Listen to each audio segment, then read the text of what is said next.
Welcome to SPSS An Introduction. I'm Barton Polson, and in this course, we're going to look at the statistical program SPSS and some of its basic functionality and give you an idea of what it can do and how well it might work in your own data work. Now, SPSS, the name, deserves a little bit of explanation. Once upon a time, it stood for Statistical Package for the Social Sciences. Now it's just SPSS, but that's its origin. One important thing to know is how popular SPSS is. Here's a chart right here that comes from the excellent website r4stats.com. And what it shows is the number of scholarly articles published in 2015 using various statistical packages and languages. And what you can see here is right at the top is SPS Statistics. SPSS is number one by far in terms of scholarly research. Also, you can look at jobs. Here's another chart that is also from r4stats.com. And what this shows is analytics job listings on indeed.com in 2015, one major source of tech jobs. SPS is on the list, but this time you see it's actually a lot lower. It's number 6. And so there is a difference here between academic publishing and employment in analytics. Really, what this tells you is something about the population or the audience for SPSS. The primary audience of SPSS is academic researchers, especially in the social sciences, but in other fields like business. Now, there's some reasons that SPSS is popular in these fields. Number one, it's user-friendly. It's got a point-and-click interface, which allows you to assemble code really quickly. You can save that code as what's called a syntax file, and then you can reuse it, you can adapt it, and you can share it with others. Also, SPSS is really well adapted for data from experiments, where you're comparing means via t-tests and analysis of variance, with several important options like effect sizes and power analysis built in. And so those are some of the reasons for SPSS's popularity, especially within academic research. In sum, we can say a few things. Number one, SPSS, despite being developed about 40 years ago, is still popular. It's got an easy-to-use interface, and it's easy to save and reuse the syntax, giving you a code basis for the work that you do within SPSS.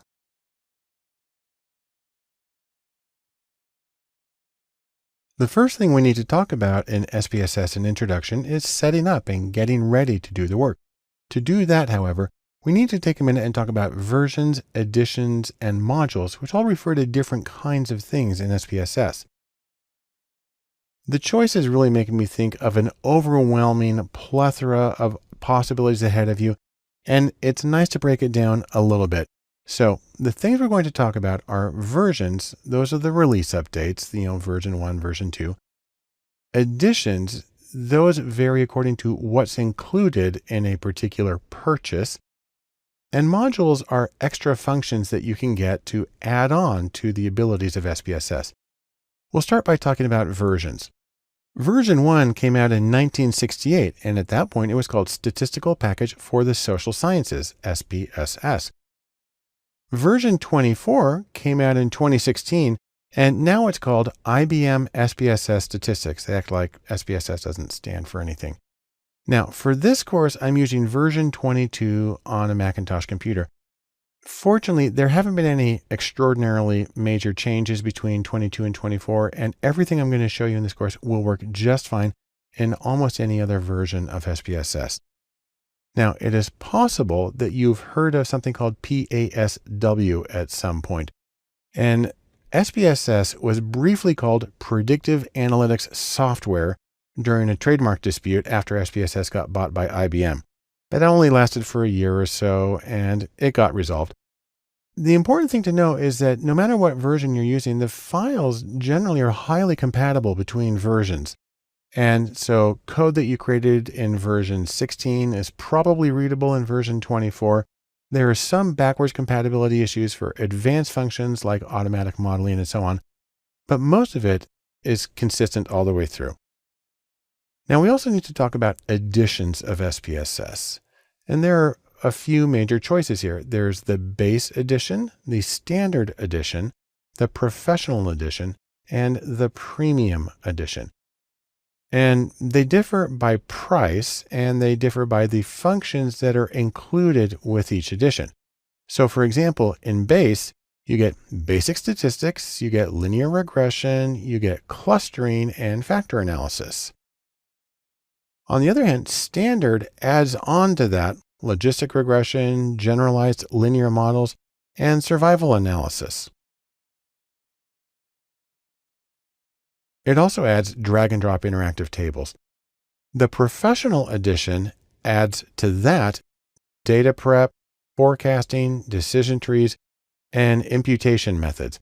And then finally, the top of the line premium edition of SPSS adds bootstrapping, complex sampling, exact tests, and structural equation modeling. And so each one adds on a number of other functions. Now, this is the product pricing as of August of 2016. And you see, for instance, that SPSS starts in the base at $1,170 per year per person. So it's an annual license. And it goes all the way up to nearly $8,000 per user per year. And so it gets really expensive. However, I want to say this, don't panic. There are other ways aside from having to sell your house to get SPSS. Number one, there is a free trial and you can download SPSS and you can try it for 14 days. And during that time, the best way to do this is see if you can make a business case and get somebody else to buy it for you. There is also academic pricing. Student pricing for SPSS starts at $35 for 6 months. It's not the super duper version, but it is absolutely sufficient for doing the majority of academic research. Now, we also need to talk about modules. And these are the components that add extra functionality to SPSS, and they're the things that differentiate the different editions primarily. The available modules include advanced statistics, bootstrapping, categories, complex samples, conjoint, custom tables, data preparation, decision trees, direct marketing, exact tests, forecasting, missing values, neural networks, and regression. So that's 14 additional modules. And that sounds like a lot, but if you can compare it to the 9,000 packages that are available for R, there's a difference there. The other major difference is that these packages, they cost money. So you need to work that into your budget. On the other hand, there are also free plugins that make it possible to use code in R, Python, Java, and the Microsoft .NET framework within SPSS. And so there are abilities that you can add depending on what you need. In sum, we can say this. SPSS has a long history as far as statistical software goes. There are several variations and additions that you can make to it by adding extra modules. On the other hand, it can be very pricey, so it's something to consider when you're doing the cost-benefit analysis of SPSS. The next step in SPSS in introduction and setting up is simply taking a look at SPSS and seeing what the program's like. And the easiest way to do that is to just open it up. When you first open SPSS, you'll get this introductory splash screen that gives you an opportunity to open up some files, recent files, and learn more about various things that you can get from SPSS. If you want to, you can click on this box, don't show this dialog in the future, then you won't have to deal with it again. You can also just press cancel. And that brings you to the data window in SPSS, which has a lot in common with a spreadsheet. It has these rows and columns where you have one row per case and one column per variable. But there's some very important differences between SPSS and a spreadsheet. To demonstrate this, I'm going to open up a data set that I've used recently. And then when this opens up, you see that it does resemble a spreadsheet. We have the variable names across the top, we have row numbers down the bottom, and we have data in the middle. Now, one important difference between SPSS's data window and a spreadsheet is this. You have a data view, but you also have something called a variable view. And it's the same data set, but if we click on it, we see it in a different way. Each of the variables has metadata associated with it. So for instance, age, it tells you the type of the variable. Now, these are mostly numeric. There's a string variable, but you can see there's a lot of choices here. Numeric, comma, dot, and so on. You also can specify the width of the variable, the number of decimal places, and then a really important thing that makes SPSS different from most other programs is the use of labels. This column right here shows variable labels, and the idea is we have a short one-word variable name over here on the left. And if you use a very old version of SPSS, they were limited to 8 characters, and you ended up sometimes with very cryptic names. You don't have quite the same restrictions anymore, but what's common is to give a short name to the variable and then to give it a label that is more descriptive. In addition, you can have value labels. So let's come here to marital, and we click on this, and this is a way of telling SPSS that in that column, 0 means unmarried and 1 means married. Obviously, you can make them whatever you want. And when you come back here, you have the option of seeing them. So I'm going to come right up here and I'm going to click on this one, which will show the value labels. And you see how they've appeared now. And I can have them go away. And with the variables, if I just hover over, then I see the longer name. Going back to variable view, you can also specify values for missing values. You can give the width of the column, the alignment, and then you can specify the scale of the rephrase. And then you can specify the level of measurement. Now, SPSS uses 3 values: scale, which is a interval or ratio level measured variable; ordinal, which is ranked data; and nominal, which is categories. You also have the option of specifying whether something is an input variable, a target variable, or both. There are certain functions that use those, but most of the time that's not a big deal. And you see that in this demonstration data set, those haven't been changed at all. So the first window in SPSS is this data window, but there's more to SPSS than that. So for instance, let's make a very quick graph. I'm just going to make a simple chart here. I'll come and make a histogram of age and hit OK. And so you see, I have a graphical user interface with drag and drop menus that allows me to assemble my commands this way. I hit OK. And then what we get is another window that opens up. It's super tiny up here, so I'm going to make it much bigger. And this is the output window. So it's a separate window. The data is in one window. And when you do an analysis, you get a separate output window. You can actually have multiple output windows. And what this one does is it has the graphs or any statistical analyses we do. It also has a table of contents over here that you can collapse things or you can expand them. And an important thing is I've got it set so it shows the code that SPSS generates behind the scenes to create this analysis. And the neat thing about that is you can actually use that code and you can manipulate it directly. This code is called syntax in SPSS. Now, by default, SPSS opens up only a data window and an output window, but you can get a syntax window as well. So in fact, let me do that. I'm going to come up to File, New, and Syntax. And this is a very blank window, but it's one that you can type in. Or you can also use the drop-down menus to put a command in there. So I'm going to come back here to the recent command, and I did a histogram. And I could press OK again, but now what I'm going to do is I'm going to press paste. And what that's going to do is it's going to get the code for that chart, and it's going to put it right here. In fact, this is the part that we use. And if I select that, I can hit run. I can also do Command or Control R. It runs the selection, and you'll see we get the output window again, and it's done the exact same thing a second time. But this time it did it from a window where I'm able to have the text. Now, a lot of people are uncomfortable with syntax and they like the drag and drop menus. But a really important thing about this is it allows you to save your analysis.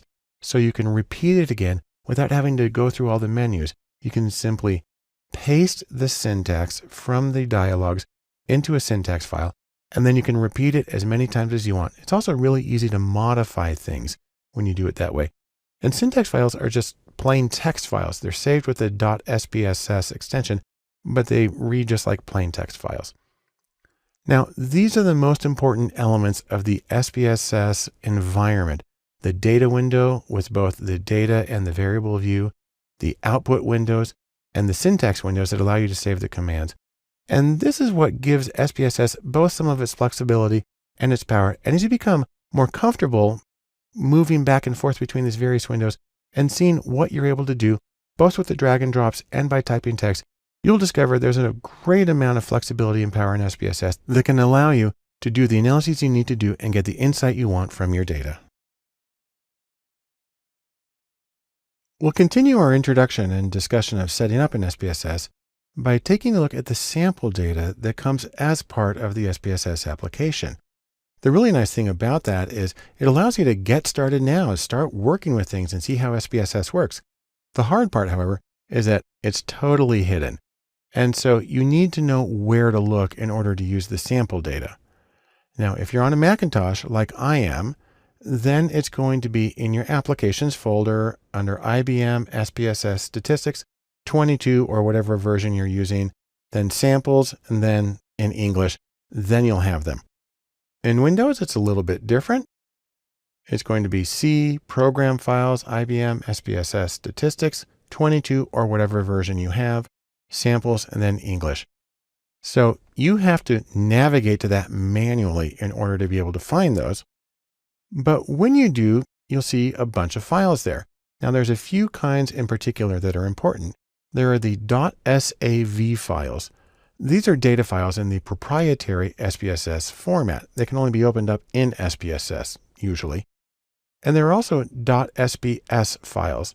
And these are SPSS syntax files. They're text files with the commands that can run a number of analyses and graphs and other functions in SPSS. Now, we can try it in SPSS by having you on your computer open up the window and opening up a file called demo.save. But let me show you how it works. When you navigate to the folder with the SPSS sample files in it, again, it's several hidden layers down. These are the files that you'll find. These are the .sav data files, and these are the .spss syntax files.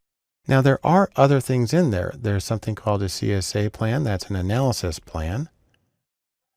There's an XML file, and there's a few other things in there. But the majority of what we want to deal with, in fact, rephrase. But the only ones that we're going to deal with are the .sav files and possibly the .spss files. Let's scroll down here until we find demo.save. Now, please note, there's a lot of other demo files around that, so you want this one in particular, demo.sav, because that's the SPSS file.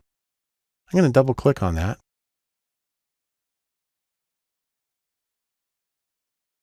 And SPSS opens up the file. Now, you can set SPSS so that it has only one data file open at a time, or you can have multiples. I'm going to close this empty file right here. But here is our demo file. And this allows us to start working with a lot of the analyses and see how they work. In fact, I'll be using this file all the way through this entire course because it allows you to do a number of analyses that require specific kinds of data. And this has it all set up. So I'll show you a very quick one. I'm going to come up to Analyze and to Explore. And I will get Level of Education and put that in. And so I have a long list of variables that I can work with. These are all the same variables. I'll just hit OK. And that opens up my output window. Again, it opens it up microscopically here in the top corner. So I'm going to make it bigger. And now I'm able to start working with my sample data. And that allows me to get some hands-on experience to see how the functions work in SPSS and to try some of the options and see how they affect things. Our next step in SPSS in Introduction is to look at basic graphics because those are always a good first step in analysis. And the easiest way to do that in SPSS is with something called Graphboard templates. Really, you can just think of these as graphs made easy. The idea here is that if you set the levels of measurement in SPSS, then SPSS can suggest graphs that would be appropriate for those variables. Now, in terms of level of measurement, remember, SPSS uses three. Number one is nominal for different categories. Number 2 is ordinal for ranks. And number 3 is scales. That's for interval or ratio level measurements. And then when you're in the graph board templates, you have two basic choices. You have basic graphs, and those are where you choose the variables first that you want to graph. And then SPSS will show you suggested graphs. You can see what you want to do with them. There's also an option for detailed, and this is where you choose the graph style first, and then you choose the variables that go into it. Now, these aren't exclusive. You can bounce back and forth between the two tabs, and it'll be easiest to see how it works if we just go to SPSS. If you're logged into datalab.cc, then you should be able to download the exercise files from the same page that this video is on.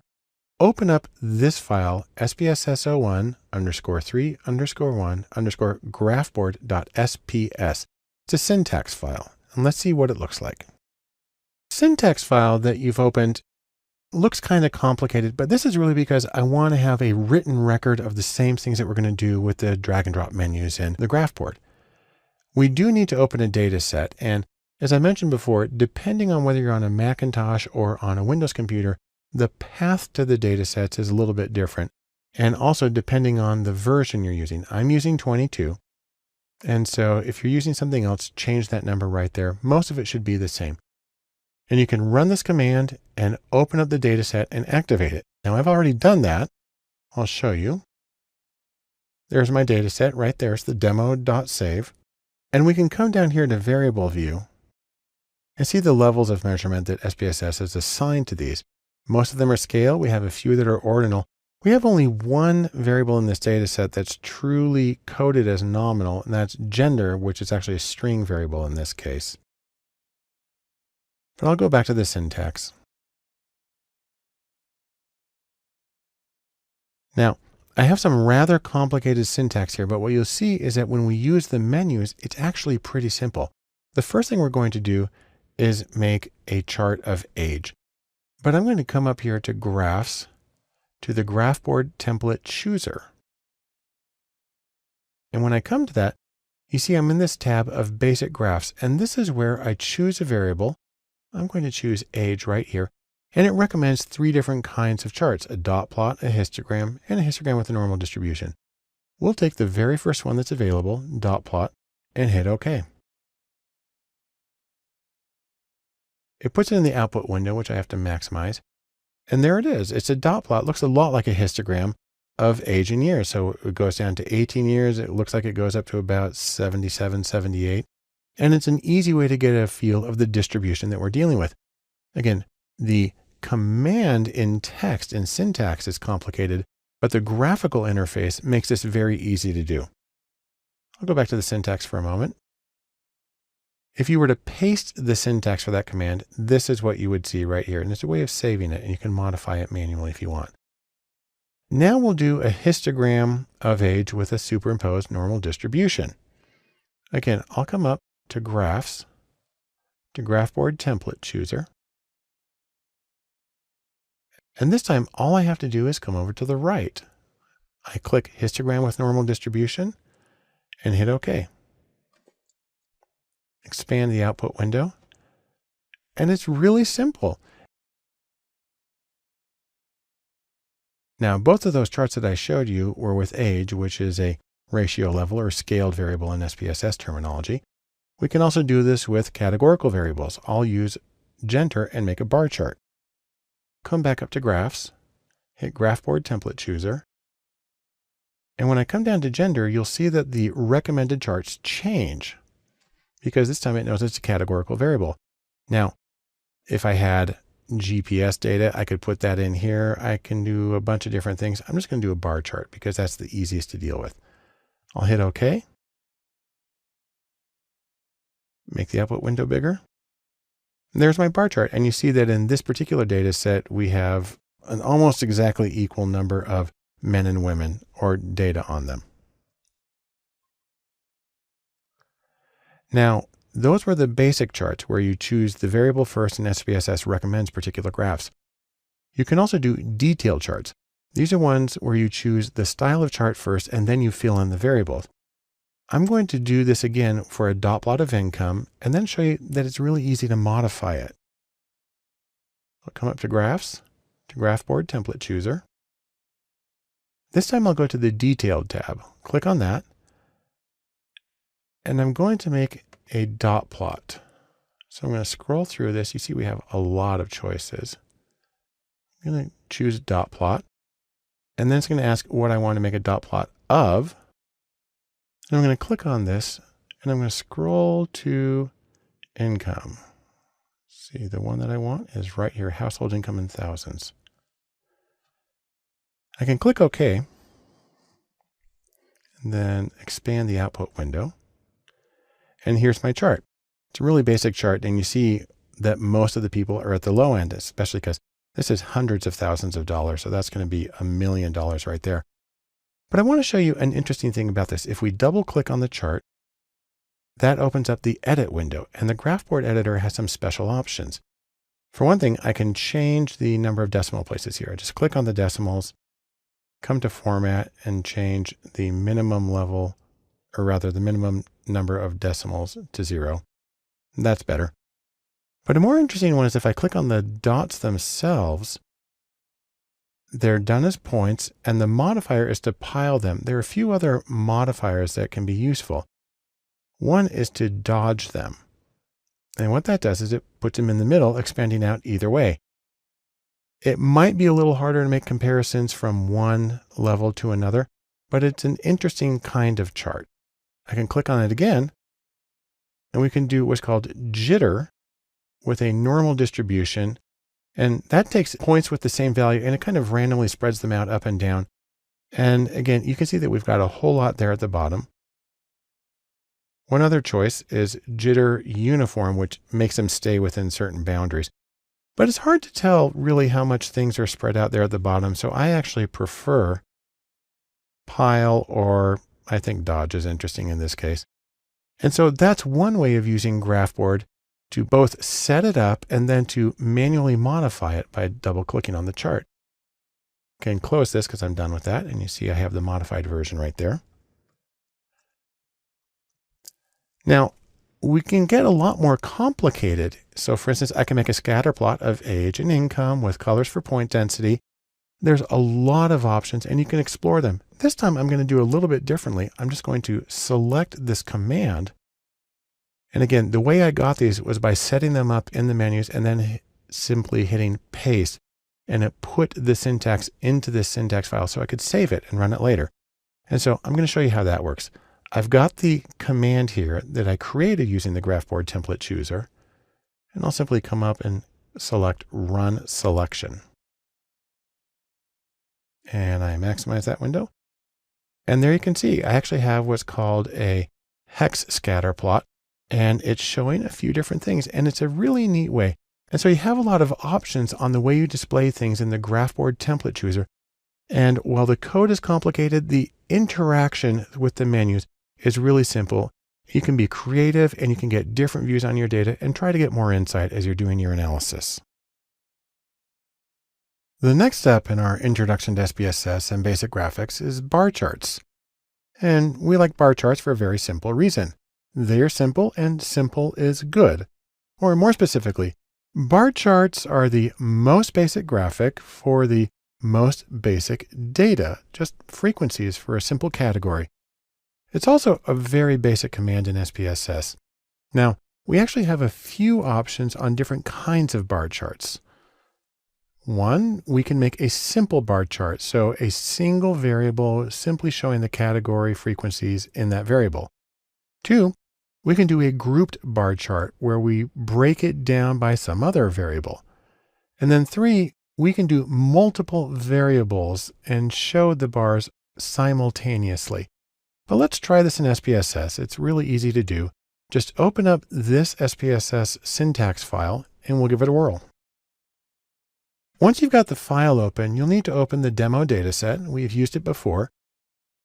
This is the command for Mac if you're running 22, and this is the command for Windows if you're running 22. Just change the version number if you need to. Once you have the file open, we're going to make some bar graphs. Now I'm going to do it by coming up here to what are called the legacy dialogues. These are specialized one graph only dialogues that come from earlier versions of SPSS, and truthfully, I usually use these because I find them so quick and easy to deal with. What we're going to do is we're going to make a bar chart for levels of education in our sample. So I'm going to hit bar. And we're going to do a simple bar chart. And we'll do groups of cases. And all I need to do is hit level of education, put it into the category axis, and hit OK. And I make the output bigger. And there it is. Absolute piece of cake. And it's also very, very simple syntax. You see the syntax right here. It's really could be one line. And just as a point of comparison, here's the same chart produced with the chart builder, but you see we have this really complicated, overwhelming code. The legacy chart produces it in an extremely simple way. So that's a simple bar chart, piece of cake. Now let's do a clustered bar chart for groups of cases. We'll look at levels of education by gender. To do that, we come back up to graphs and to legacy dialogues to bar. And now we're going to cluster it. We're going to do a level of education clustered by gender. So I hit define. And we'll get level of education. That's sort of our outcome variable. Put that under category axis and then define clusters by gender. Let me put that right there. I'll hit OK and make it bigger. And this time it uses nicer colors, but you have the 5 levels of education broken down where women are in blue, men are in green. But it's really easy to see here the relationship between the two variables.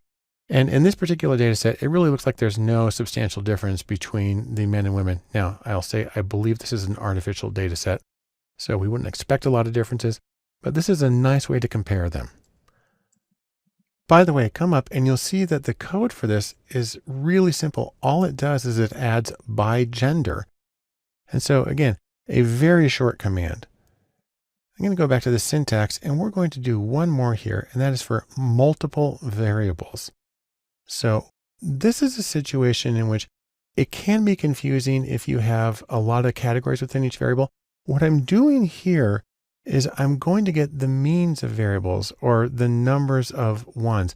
If you have an indicator variable where it's a 0 for no and a 1 for yes, this is a really nice way of comparing the frequencies of each one of them across. I'll show you how that works. We'll go up to graphs. We'll come back over to bar. And we're going to do a simple one, but this time we're doing separate variables. I'll hit define. And then I'm going to come down here, and this data set, again, which I believe is fictional, asked a lot of people about various things that they might do. We're going to ask them about wireless service. And we're going to come down to whether they own a fax machine, because this is old data and it's asking about old technology, pagers. I've never had a pager. But I simply select all those variables, I put them in here, and as long as they're all on the same scale, it's going to do the mean of each one. And on a 0, 1, the mean is the proportion of ones. I hit OK. And there we have it. It's a way of looking at the distribution of multiple variables simultaneously. It's a very information-dense display. And especially when you as an analyst are exploring your data, this can be a really quick and easy way of getting a feel for your data, which can then direct your further analyses. As we continue to look at basic graphics in SPSS, a really common one is histograms. And this is a graphic for data that is quantitative or scaled or measured or interval or ratio level. Those really all are referring to basically the same thing. And in any of them, you're going to want to make a histogram to see what the variable is like. Now, I'll mention that SPSS prefers the term scale for these variables, and that's what shows up in the data definitions. And I like to think of it as the scales of justice. But why are we making a histogram? The point is to see what you have, to see what the data is like. And there's a few things in particular that you're going to be looking for. Number one, you're going to be looking for the shape of the distribution. Is it unimodal, bimodal, skewed left, skewed right? Are there gaps in the data that suggest that maybe you have some important mechanism operating? Are there outliers that you would need to take consideration of before you do your analysis? Is your data symmetrical? There are a lot of different things that you could look for, and some of these are going to have a lot of influence on your analyses. So it's important to take a look at the data, and histogram will give you a great impression of a quantitative or scaled variable. We'll try it in SPSS. Simply open up this syntax file and we'll see how it works. When you're in SPSS, most of this is really just to open up the data set. It's the same one we've used in the others, this demo data set. And here's the code for Mac. Adjust the version number if you need to. And here's the code for Windows. But once you have the data set open, you can use the commands, and it's really, really simple. All you need to do is come up to Graphs. We'll go to Legacy Dialogues, and we'll come down here to the bottom to Histogram. And we're going to make a basic histogram of age. So I click that, and I come to age. It's our first variable, and I simply click this to move it over and hit OK. I'll make the output window bigger. And there's our histogram. And from this, we can see that our distribution is unimodal. We can see it's pretty close to normal. It's slightly skewed on the high end, but not very much. And this is going to be a really good variable for most of our analyses because it meets most of the assumptions of the kinds of procedures that we might want to use. Now, if I want to make things slightly more complicated, because you see that the command for this is extremely simple, we can make a small modification. I'll show you here. We can superimpose a normal distribution. And all I have to do for that is come back to Graphs, to Legacy Dialogues, and to Histogram. And I just check this box right here, Display in Normal Curve.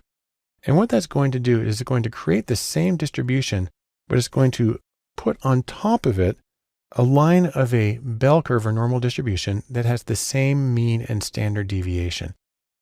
And here you can see that we're pretty close to normal. And this is a nice way of confirming that.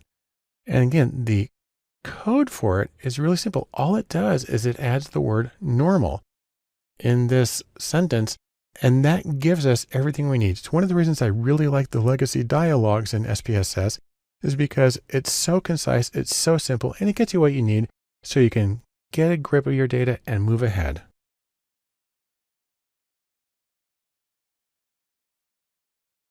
As we continue SPSS and Introduction in Basic Graphics, we should look at scatter plots, a very common method of looking at associations, or as I like to think, as a way of assessing togetherness in data.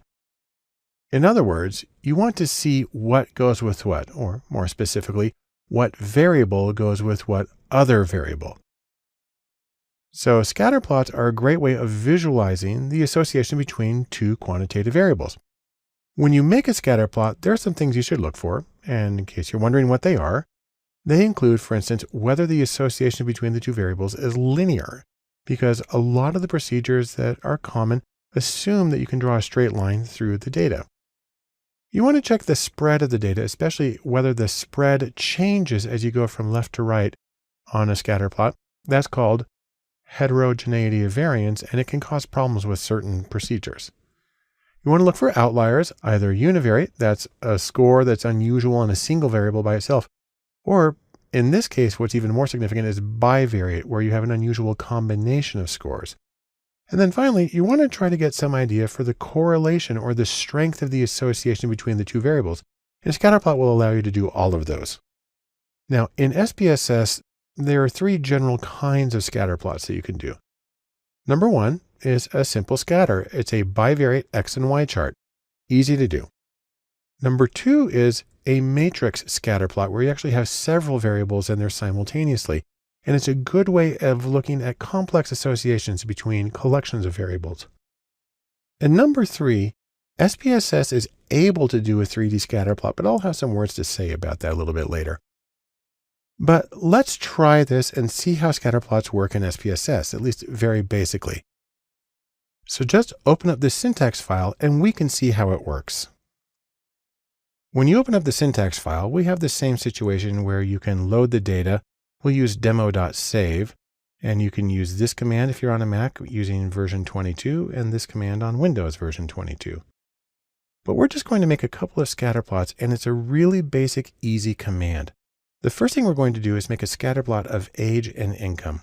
But let's come up to Graphs, to Legacy Dialogues, and down to Scatter. I'm going to use a simple scatter. That's just a basic bivariate XY chart. I'll hit Define. And all I need to do here is pick my variables for the x-axis across the bottom and the y-axis up the side. I'm going to pick age for the x-axis and put it right there, and household income for the y-axis. And the idea is maybe there's an association between household income and how old a person is. That's all I need to do, except click OK. And when I get that, I get this basic scatter plot. So I have age in years across the bottom. I have household income in thousands up the side. And you can see, of course, that most of the people are near the bottom. That's because most people make less than $200,000 a year. This graph goes up to 1.2 million. We have a marker that's a large empty circle. It's in black, and you can change the markers, and there's things you can do to clean up the chart. But it's also easy to tell the people who, for instance, make a lot of money are generally older. And so we can see in this data, there is some kind of association between age and income. But let's try to get a more nuanced one by looking at several variables simultaneously with a scatterplot matrix. Come back up to Graphs and Legacy Dialogues and down to Scatter. This time, however, I'm going to pick Matrix Scatter. I'll click Define. And then all I need to do is pick the variables I want to include. I don't have to specify X or Y because they're all going to serve as both X and Y in different parts of the matrix. I'm going to pick a few here. I'm going to get household income. I'll move it over. I will get age and move that over. I'll get address, years at current address, move that over. I'll get reside, which is the number of people residing in the house, move that. And then finally, I'll get level of education. There's nothing especially meaningful about these. They're just ones that I thought would be easy to look at. Now, as a general recommendation, if you do have one variable that is an outcome variable, you might want to put that one in first. That puts it in the first column in the first row, and it makes it easier to find it when you're looking at your analyses. But I've got my 5 variables in there, and I just come and press OK. Takes a moment, and then I come up, and this is the scatterplot matrix. And so you have all 5 variables listed on the side. You have all 5 variables listed across the bottom. So each one functions as both an X and a Y. You have empty boxes down the diagonal because that would be each variable with itself, and the correlation is always 1. Now, there are things you can do to clean this up. You can change the marker from a big black circle to something that's smaller and easier to see. You can put regression lines through. But it's easy to see that there's some really important patterns. So for instance, age in years and years at current address right here, obviously there's a limit. You can't live someplace longer than you've been alive. That's why we have nothing in the top left of that. But you do see some associations and some cutoffs that go through. Now, this one's really dense. In a lot of situations, it's going to be a lot easier to see the patterns that's there, especially if you change the markers and put in regression lines. But this gives a good idea of what you can do with a scatterplot matrix. Now, let's go back one more time to the legacy dialogues and to scatter, because you saw that there were other options there. There's a dot plot that's like a histogram, and there's an overlay scatter, which I don't want to deal with. And then there's a 3D scatter, and you might look at that and go like, oh, cool, it's interactive, it's 3D, it's a great thing. I'm actually not even going to do it because every time I've done a 3D diagram, I found it's impossible to read it clearly. It's very hard to manipulate in SPSS, and it ends up being really a bad experience. And it's much easier to look at the association between variables using a scatterplot matrix. That's why I recommend that you avoid the 3D completely, even though it's available here, but avoid it completely and use the bivariate and the scatterplot matrices as a way of looking at the associations between variables in your data. Once you've done the basic graphics for your data and seen what you're dealing with, it's a good idea to move on to basic statistics. And in SPSS, the most basic version of this is frequencies. I like to think of it as putting things into buckets and then simply counting what's in the buckets. So the idea is when you have a limited number of categories in your data, then you should just count how often each category occurs. it's a first step to really some significant insight. But wait, I just want to mention that the frequencies command in SPSS can do so much more than that. And I'm going to show you how it works. For example, it can do charts. It can do bar charts and pie charts and histograms and normal distributions. And it can do a lot of statistics beyond frequencies. It can do quartiles, percentiles, mean, median, mode, standard deviation, variance, skewness, kurtosis, and so on. In fact, because of this, I like to think of frequencies as SPSS's version of the competent man character in literature and movies who can do everything well. You know, somebody like Leonardo da Vinci or Iron Man who seems to be able to do everything. Or, you know, Marie Curie right here because she won 2 Nobel Prizes, and what have the rest of us done? But anyhow, back to statistics. Let's take a look at frequencies and let's try it in SPSS. Just open up this syntax file and we'll see the things that it's able to do for you. As always, we need to begin by opening a data set. We'll use demo.save, and you can use this command in Mac or this command in Windows to do that. Once you have the data set open, it's a very simple thing to get the frequencies. Now, I have the syntax saved here, but really it's more as a record of what I've done because I use the drop-down menus to create these commands. So I'm going to come up to frequencies, and I'm going to get the frequencies for gender and job satisfaction. To do that, I come to Analyze, to Descriptive Statistics, and then the first option there is Frequencies. And what I'm going to get is gender, which is right here. I'll just double click to move it over. And we'll also get job satisfaction. I'll double click and move that over. Now, what's important is these are 2 different kinds of variables. Gender is a categorical variable, nominal, and job satisfaction here is a scaled variable. And so normally you don't do the same kinds of things for these, but frequencies is very flexible. So I'm just going to hit OK, and we'll see the default output for frequencies.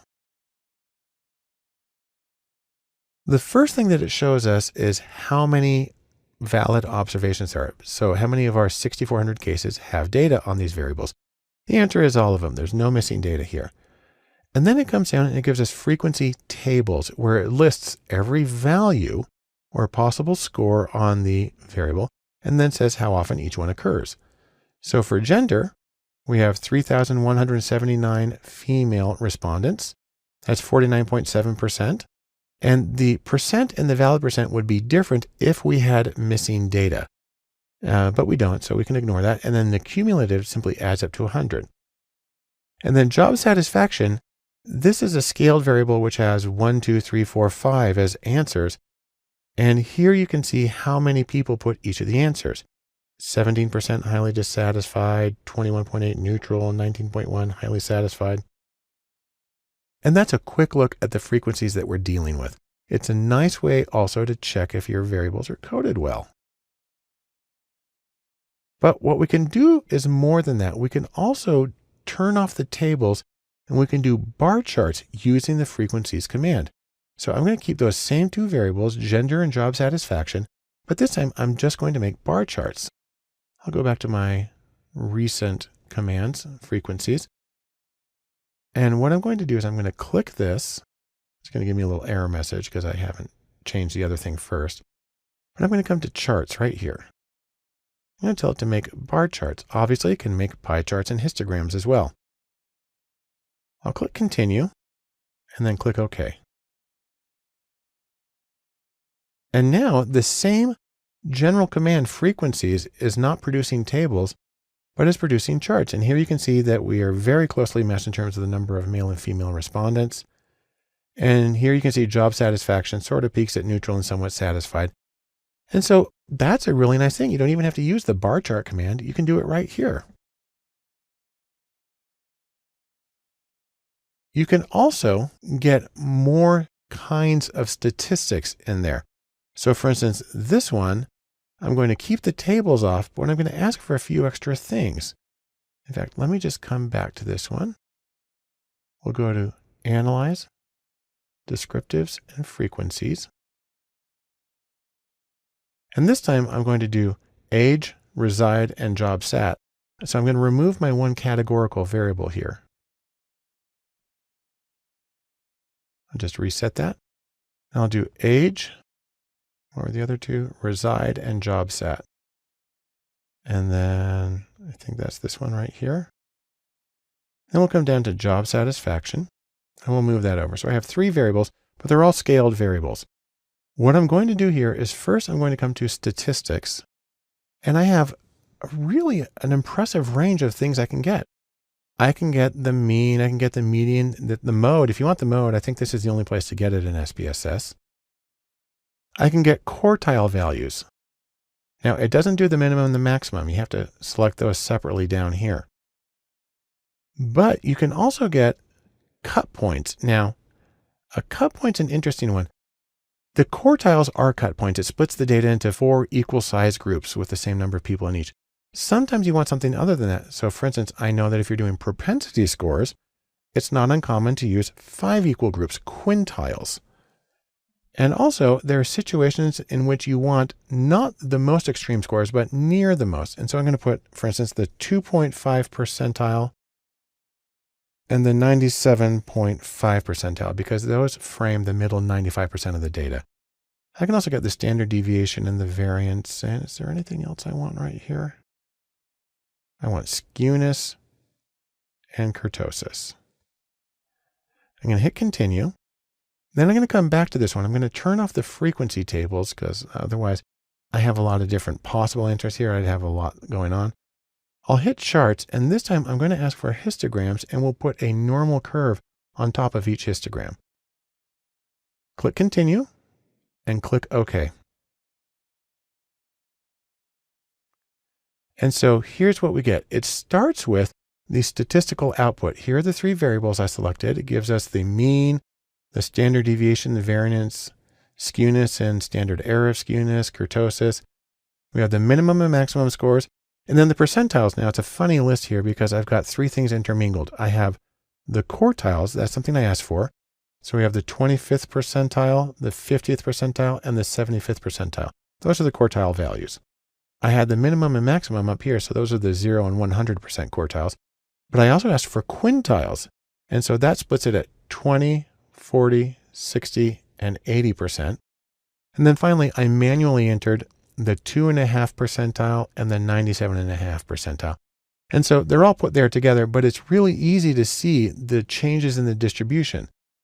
Beneath that, we have the histograms, and we have each variable has its own histogram along with a normal distribution with the same mean and standard deviation laid on top. Age is pretty close to normal. Years at current address, however, you can see is really skewed because most people haven't lived there that long. And then finally, job satisfaction is a little flatter than we would expect if it were normally distributed.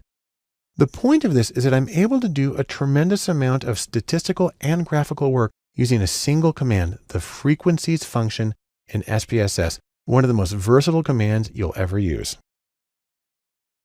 In our previous movie, we looked at the power of the frequencies command, but for basic statistics, another very common choice is descriptives within SPSS. The neat thing about descriptives is it allows you to achieve maximum density. That is, how to get a lot of numbers on a lot of variables in just a little space. That's what descriptives is really good for. On the other hand, there is a restriction. It works only with numerical variables, but that's a lot of the data that you might have. And if you have that, it can give you things like the mean, the sum, the standard deviation, the standard error, the variance, the minimum and maximum, the range, the skewness, and kurtosis. I say, but guess what? In case you don't remember, frequencies does more, but that's okay. There are certain things that the descriptives command does well. Here's what it does well. First, it gives you very concise, compact, tabular output. So it's really easy to see a bunch of information in a small space. Second, it's a really quick way to find obvious errors in coding in your data. Finally, you can get proportions for indicator variables, that's 0, 1 variables, and I'll show you how that works. Also, we have a bonus feature here in descriptives. Descriptives is the home of SPSS's top secret hidden one-step z-score procedure. I've seen people knock themselves out trying to get z-scores by getting standard deviations and means. You don't have to do any of that. You click one button and you're done.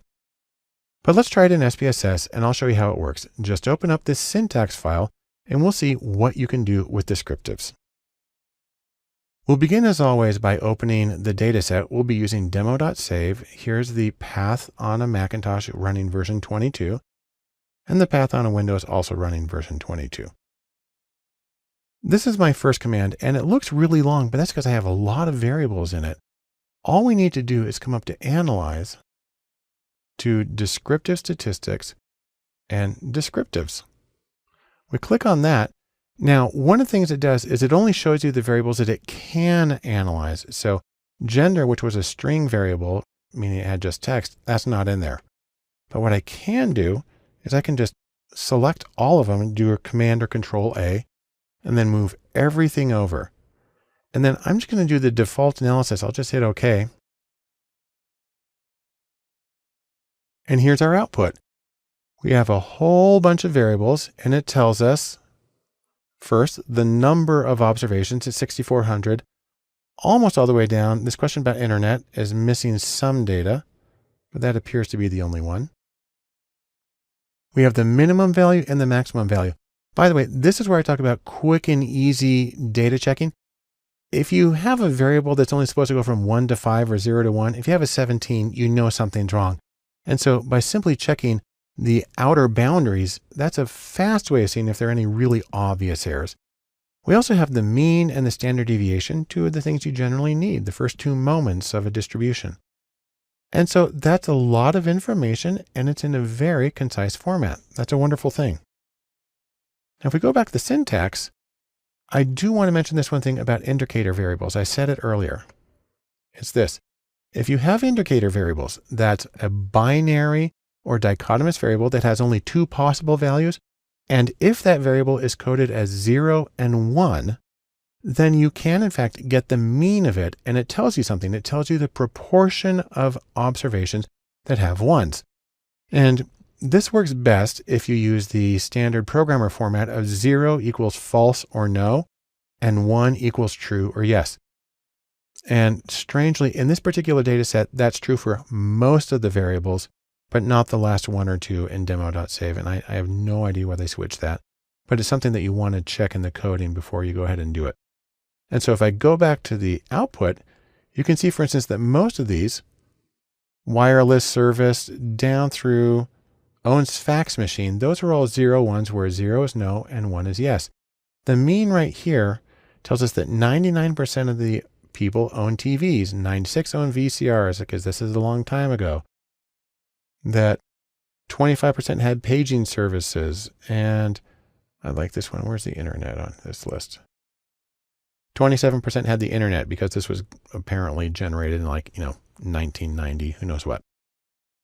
Anyhow, those are meaningful data points. The mean tells you the proportion of ones or yeses. I'll go back to the syntax here. And then let's take a quick look at the z-scores. Now, any reasonable person would think that a z-score is a transformation of the data, and therefore it would be under the transform menu. But you know what? It's not there. Instead, it's hidden as an option in descriptives. So let's go back to descriptives. And let's do age and income. So I'm going to reset this. I'm going to pick age, and I'm going to pick household income. And I'm going to get both of these as z-scores because a lot of procedures work a lot better if you have z-scores. All you have to do is this. Click Save Standardized Values as Variables. And if I hit OK, what it's done here is it gives me the descriptives, because I actually still ran the descriptives command for those two variables. But more significantly, let's take a look at the data set. When I come to the data set, if I scroll to the end here, I have two variables that were not there previously, z age and z income. And they have lots of decimal places because you need those with z-scores. Now, rephrase. Now, under normal circumstances, you would want to save this into the data. I'm not going to do that because this is one of SPSS's built-in default data sets. But I do want to show you that we can do one other thing here. Let's go back and get descriptives for those z-scores. So I'm going to come to Analyze, Descriptives. I'm going to reset this. Come down to see our two new variables. I'll do a little shift click to get both of them, then pop them over here. Then I'll hit OK. And as you would expect, a z-score has a mean of 0 and a standard deviation of 1. And we didn't have to do it manually. We didn't have to remember any values. We didn't have to round things off. It did it exactly for us. And so that is what the descriptives command does. It makes a very concise tabular output, and it also allows you to save standardized or z-scores for use in certain procedures. For a final look in SPSS at basic statistics, we'll look at the explore command. I like to think of this as a way to get a lot closer, get a little macro view on your subject, get closer and see what's there in detail. Now, the explore command is going to give you a bunch of statistics. It can give you the mean and the confidence interval for the mean and the trimmed mean, as well as the variance, the standard deviation, the interquartile range, the minimum and maximum, the range, skewness, kurtosis, a collection of M estimators, which are special robust ways for measuring the center of a distribution, percentiles, which we've seen before, and lists of outliers. It can also give you a collection of plots. It's the one place in SPSS that you can get a stem and leaf plot. Now, traditionally, those are things that are drawn by hand, so it's kind of cute to see a computer do them. You can also get box plots, and you can get histograms, and you can get a set of normality plots, such as a QQ plot or a detrended QQ plot. And the neat thing after that is you can break all of these analyses down by groups. So let's try it in SPSS and see how it works. Just open up this syntax file, and we'll run through the various procedures in Explore and see how it can add to your own analysis. As always, we'll begin by opening the demo.save dataset. Here's the command for a Mac. Here's the command for Windows. Now again, I'm saving this as syntax. That makes it repeatable, and it means so you can download it and try running it on your own. But I created all of this by using the menu commands.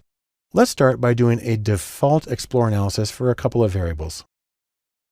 I'll come up to Analyze, to Descriptives, and then we'll come here to Explore. And what we're going to do is age and income category. And again, this is kind of interesting because these are different kinds of variables. Age is a scale variable, and income category in this case is an ordinal variable. I'm just going to leave all the defaults as they are and hit OK. And here's what we get from this. First, we find out whether there were any missing cases. There weren't in this situation. And then we get a collection of descriptive statistics for these. We have first for age, then for income category. We have the mean with the standard error, the confidence intervals, the 5% trimmed mean, median, variance, standard deviation, minimum, maximum, range, interquartile range, skewness and kurtosis, along with their standard errors. And so there's a lot of information there. And we scroll down, we find the same kinds of information for income category in thousands. Now, remember, some of this you wouldn't normally want to use because income category in this case is not a scaled variable. And a lot of these things like minimum, maximum, and trimmed mean work best with a scaled variable. But SPSS is able to kind of run it on everything, so interpret with caution. Then we come down and look, we have a stem and leaf plot where this is age, which in our sample is 2-digit numbers. And so this means 1, 8, 18, and each of these leaves, each of these numbers over here is a leaf. That represents 10 cases. Remember, we have 6,400 cases. So we have about 640 numbers right here. And you can see, for instance, that the 30s appear really common, late 30s, and that we go up to somebody in their late 70s. And so that's an easy way to see what's going on. Simultaneously, we get a box plot. And the nice thing about this is you can tell really quickly there are no outliers on age, not in this particular data set. We do the same thing with income category. And the stem and leaf plot looks funny, but that's because there's only a few possible values, 1 or 2 or 3 or 4. And it's drawing it, so it looks a little weird. But we can come down and get the box plot as well. And we see there's no outliers, at least on this kind of variable. Again, not normally something you would do with a rank order variable, but it's possible here. Now, the neat thing is there are additional statistics. I'll do the same two statistics, but I'm going to go check off a lot of options that I have right here. So let's go back to that dialog. I'll go to Explore. And what I'm going to do is I'm going to say, just give me the statistics right now. And I'll come up here and I'll make some selections. One thing, although 95% confidence intervals are by far the most common, I have seen significant situations where people used 80% confidence intervals. So you can change it if you want. Then I can get all of the M estimators. It's a whole collection. I can get a list of outliers and a list of percentile values. I hit continue and I click OK. And now we have the same table we had before. That's their descriptives up there at top. Then we have the M estimators, and this is 4 different robust measures of center. Again, all of them are trying to give us something equivalent to the mean. And you see in this case, Huber's M estimator, Tukey's byweight, Hampel's M estimator, and Andrews wave. The numbers are all pretty similar. I mean, it goes from a low of 41.18 to a high of 41.52, but they're all really close. And each of these has specific parameters that go into them. You can't adjust them in the dialog box, but let me just return to the syntax for 1 second. You see here, these are the parameters for each of the M estimators. You could change them here if you wanted to. I'll go back to the output. Then we have percentiles, 5, 10, 25, up to 95. And then it gives us the case numbers for the highest and lowest 5 cases on each variable. And so this is a really nice way of seeing a multidimensional picture of our data. Now, in terms of pictures, an even better way is to do this with more graphs. So let me go back to the syntax for a second. And you see that we can get some additional plots. I'm going to use age and income category again, but I'm going to change what it tells us. So first off, I'm going to say, give me just the plots. So we're not going to get any statistics. I'm coming to the plots menu. I'll say, well, we have a stem and leaf by default. Let's get a histogram. Let's also get normality plots. That's a way of assessing how closely your data match a normal distribution. I'll hit continue and OK.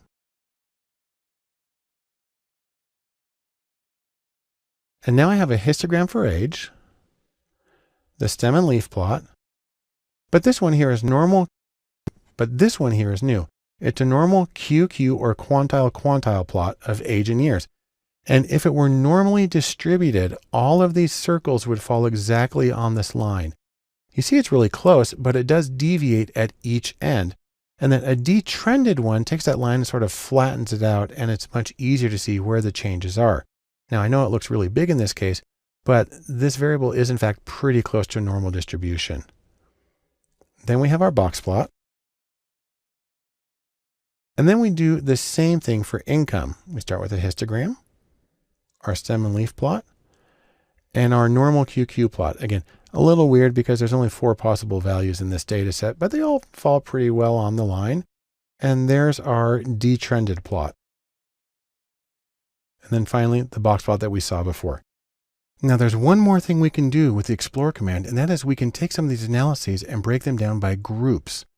So if we go back to the syntax, we'll see I'm going to do income and break it down by gender. Let's go back to the menu here. Go to Explore. And I'm going to reset this. And we're going to take income and put that into our dependent or outcome variable list, or the thing that we're trying to predict. And then we'll take gender, scroll down a little bit. There's gender, put into the factor list, or sometimes people call it independent variables. That's if it's an experimentally manipulated variable, or the predictor variable. Then I'm going to come up here and I'm actually going to skip the statistics and get plots only. I don't want a stem and leaf, but I will get a histogram. I'll get the normality plots. And now because I'm breaking it down by groups, I can check the spread versus level with the Levine test. The idea here is that the data should be spread out approximately the same amount for each of the groups so we can compare them using some uniform statistics. I'm going to do what's called a power estimation here. Click continue and then OK. And now what we get is, again, is a list of the number of cases that have complete data, and then all of them do. There's no missing data. We have a test of normality. And what we see here is, based on both of these, that the data for neither group is normal. That's okay, because we knew that income was strongly positively skewed. As for homogeneity of variance, whether the two groups have about the same variance or spread, there is some difference, but they are not statistically significant. And so it appears to be the same for the men and the women, which is good in this particular data set. Then we can come down and see the histograms. First for women, and you see it's got a really strong skewness there. And the same thing again for men, really strongly skewed. Then we get the normal QQ or quantile plots. And again, if it were normally distributed, all of these points would fall right on this line. It's strongly skewed, and so we have this really big bend in the data. The same is true for men. And here's the detrended lines where they should all be flat on that line. Instead, you get this swoosh mark instead. And so it just confirms that we're not dealing with normally distributed data. And what you do have is this big collection of outliers in the box plots. I'm going to do one thing. I'm going to double click on this. And then I'm going to come right up to here. And this will turn off the data labels so we can get rid of the ID numbers. And you can see that we have a lot of outliers in both the men and both the women. And there's no really obvious differences between the two groups. And the spread versus level plot is something that you can use if you have multiple levels, that it can help you select a kind of power transformation, a square root, a reciprocal, a square, or something like that. But that's a more complicated topic and something for another day. And besides, it appears that we have relatively homogeneous variance in the two groups. And so we'd be good to go ahead and do our other analyses. And so those are some of the options in Explore. And that's where we'll end our discussion of basic statistics. But you can see how they can be used to see how well your data meet the assumptions of the procedures that you use, and then really how well you can make inferences from your sample to other groups. When you're working in SPSS and you're accessing data, one of the most important things you can do is to create labels and definitions for your data. I like to think of this as the statistical version of Alice in Wonderland and the caterpillar, asking her to explain herself. You need to explain yourself, or more specifically, when it comes to your data, you need to tell SPSS what do your data mean. Now, that is the data description, and I see two kinds of information that you tell SPSS about your data. The first one I'm going to call semiotics, which comes from the study of meaning. This is where you tell SPSS what the variable names are, the data types, the variable labels, the value labels, the missing values, the level of measurement, and the role that each variable plays. Contrasted with that, there are other elements that you can call aesthetics, and that addresses variable width, decimal places, column width, and alignment. And these are all settings within the data window of SPSS. One of the most important, though, at least for human consumption, is going to be the variable and value labels. And so I'm going to take a little time and talk about those. With the variable names, that's what the short names, the ones that you have there at the top of the column, there are some important rules. So the rules for variable names. Number one, the names must be unique. No two variables can have the same name. That shouldn't be too surprising. It's an identifier. Rule number two, the names must start with a letter. I put an asterisk there because you can start with an @ a pound sign, or a dollar sign, but you don't want to because those are generally reserved for special functions within SPSS. Rule number three, names can use letters, upper or lowercase, they can use numbers, and they can use period, underscore, @ pound, dollar sign. On the other hand, don't end with a period. That can cause confusion with the command terminator. And don't end with an underscore because that's used for automatic variable names when SPSS is doing computations. Rule number four, names cannot include spaces. And rule number five, names must be less than 64 bytes. In most text coding systems, that's 64 characters. But if you're using a Unicode system, that might be only 32 characters. And the last rule, rule number 6, is the names cannot be any of these words: all, and, by, EQ, GE, GT, LE, LT, NE, not, or, to, or with, because those are all reserved function names within SPSS. So don't create that confusion. So those are the short names that go at the top of a variable. On the other hand, the label that you associate with that, you can give it a more descriptive name. Those are the variable labels. And so there are a few rules for those. Rule number 1, they must be less than 256 bytes. That actually means they can be really long, although you don't usually want to do that because some procedures will display as few as 40 bytes, 40 characters, and you really want to be able to read what it is. So you want to keep it short, but you can go longer if you need to. Rule number 2, the labels must be enclosed in quotes, although I'll tell you, they need to be straight quotes, the vertical ones, and not the curly quotes, or SPSS chokes on those. Rule number 3, labels can include any character, including spaces, which is something that you can't have in the variable name, but you can put it here. So that allows you to put labels that sort of float on top of the variable names, and those can show up in the variable lists. They can show up in the charts and the output that you create. Another really important one is value labels. So you may have a variable called gender, and you may put zeros and ones, but do you remember what those zeros and ones are? So I'm going to show you some ways of dealing with that. The most important thing is to put value labels on there. So here are the rules for value labels. Rule number 1, they must be less than 121 bytes. So that actually is really long. You generally want to keep your labels pretty short. Rule number 2, like the variable labels, the value labels must be enclosed in quotes, and they need to be the straight quotes and not curly quotes. Rule number 3, labels can include any character, including spaces. That's good. This is an interesting one. Rule number 4, the value labels do not need to be unique. That is, more than one value can have the same label.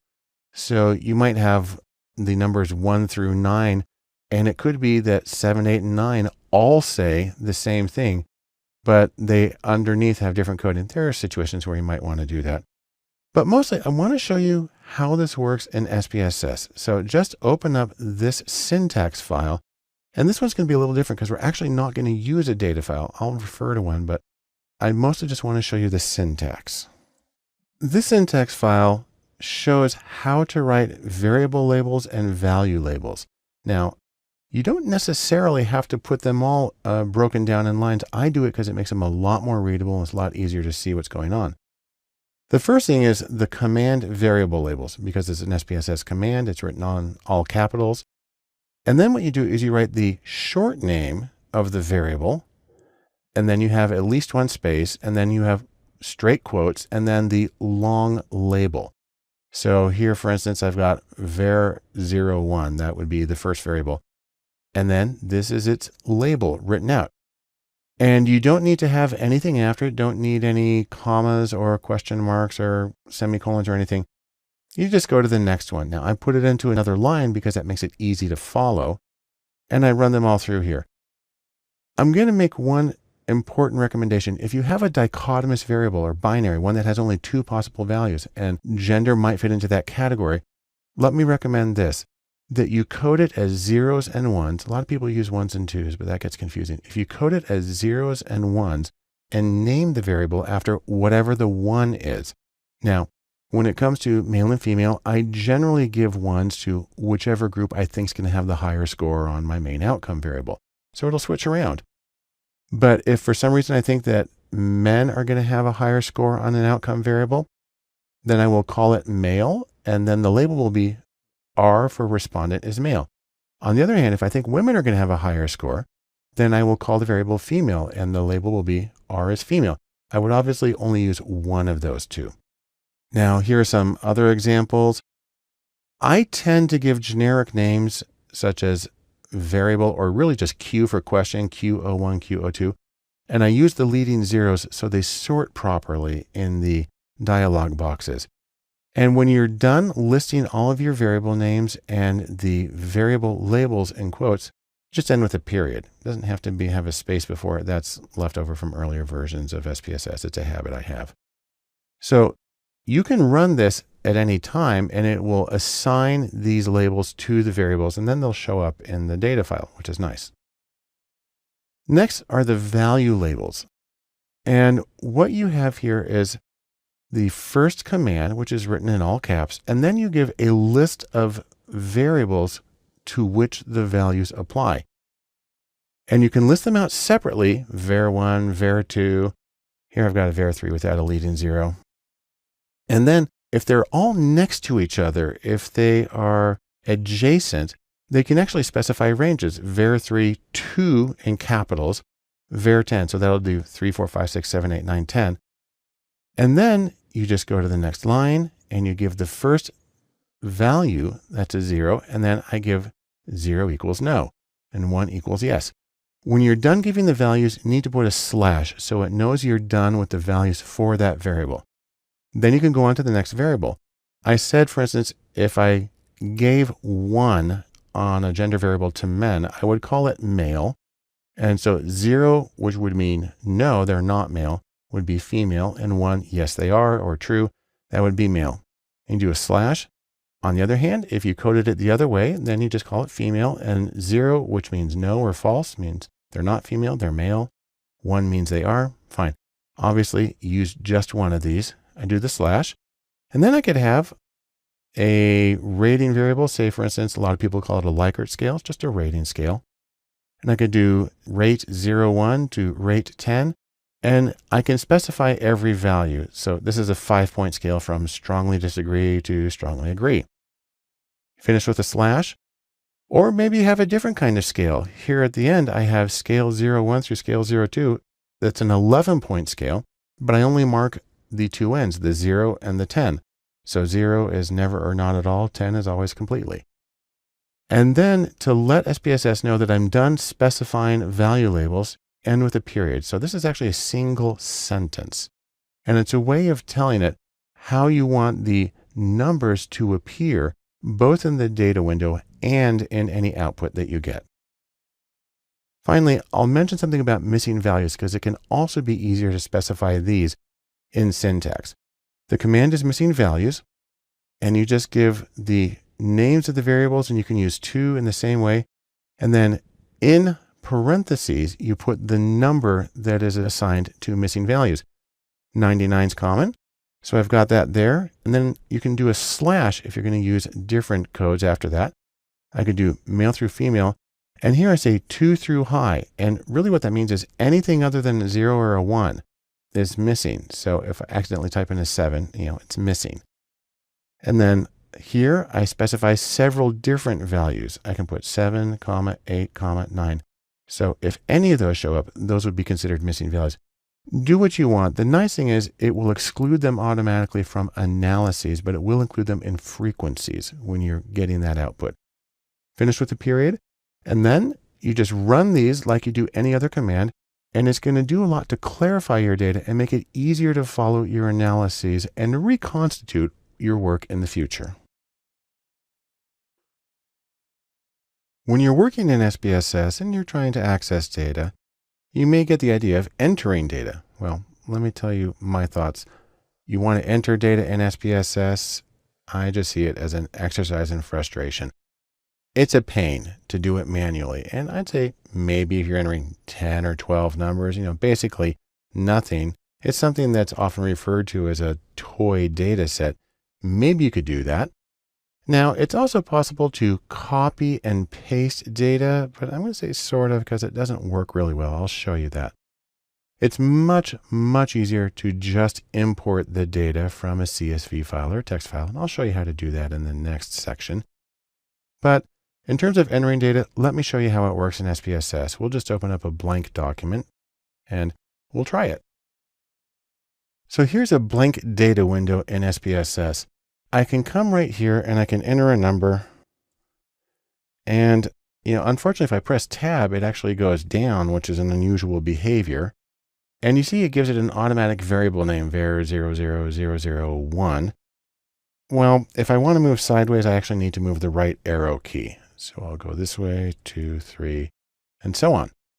And then I can hit return and it goes down. I'll come back to here and I'll go 4, 5, 6. I'll hit tab and it comes back to the beginning. So it's not the most intuitive behavior. Plus you see it gives it these generic names. That's because you can't enter the variable name directly in this window. Instead, what you have to do is go to variable view. You can also get there by just double clicking on the variable name. Here we go.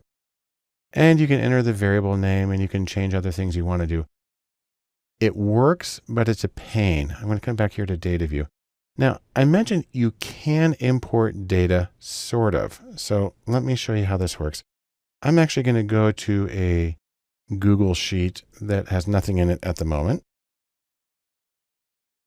And here I'm going to enter a few values of a few different kinds. I'll do 56, 43, and I'll enter a number J.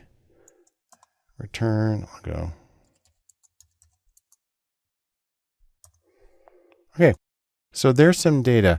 I've got 2-digit numbers and I have letters, which will be string variables in SPSS. I'm going to copy those.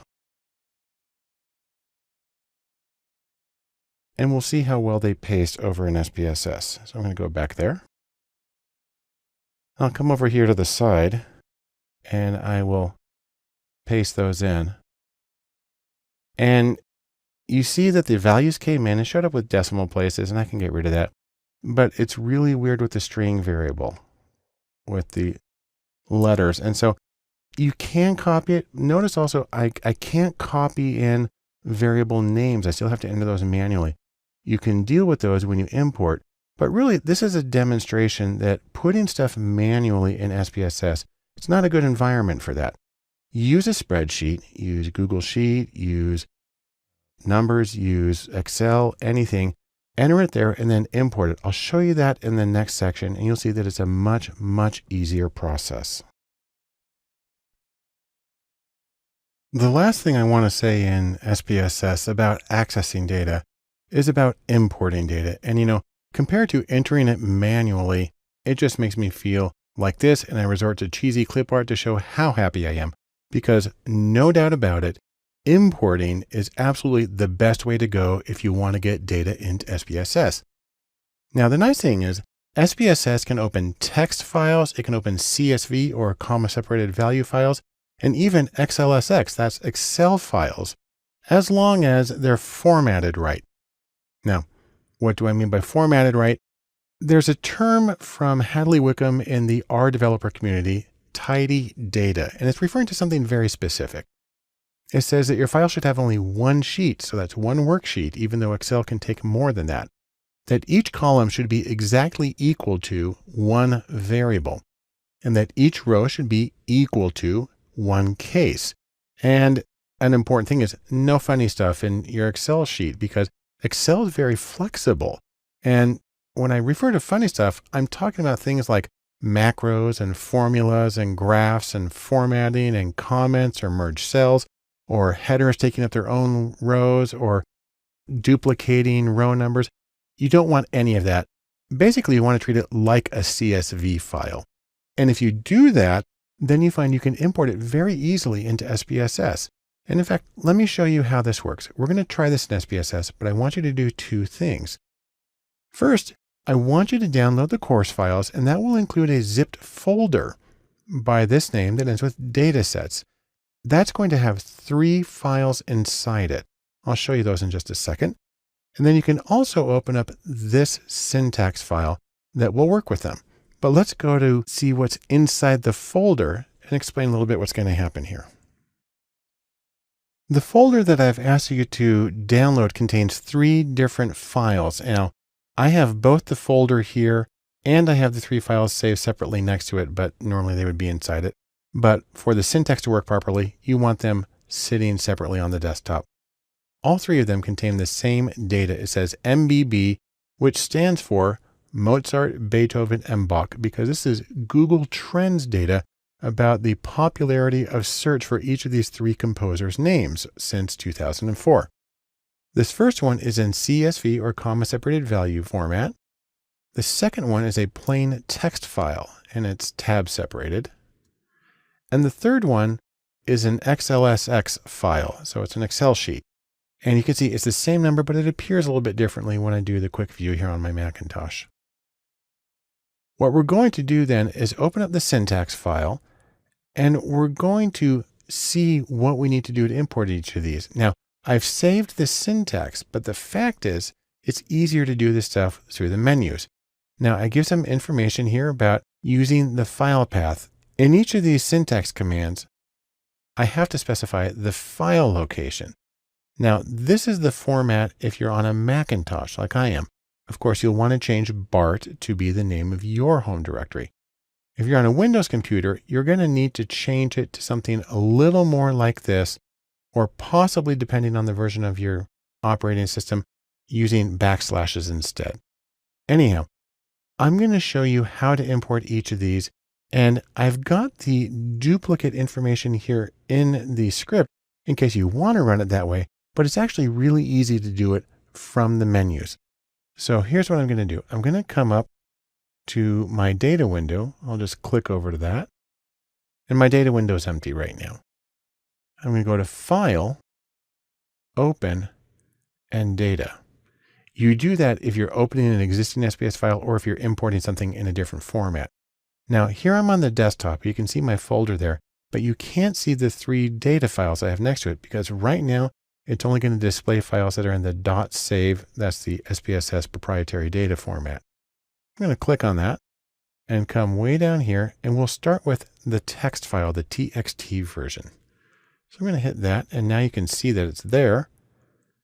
I'll select that file and I'll click Open.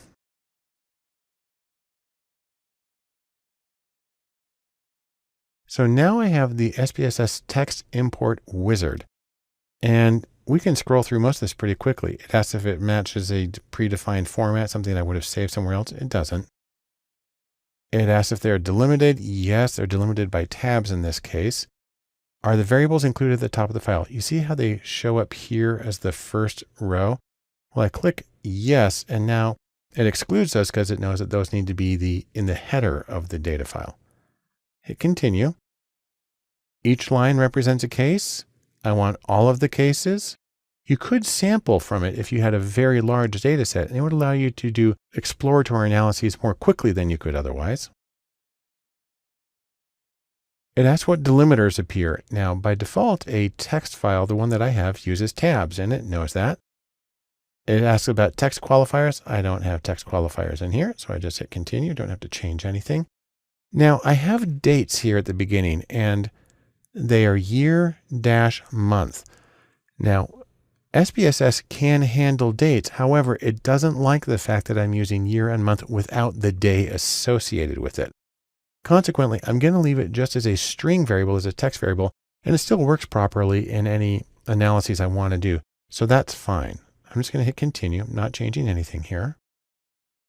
It asks if I'd like to save the file format for future use. That's the thing it was referring to in the first dialog here.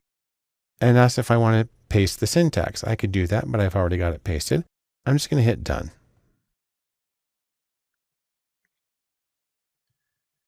And there it is. It's opened it up and it's formatted properly.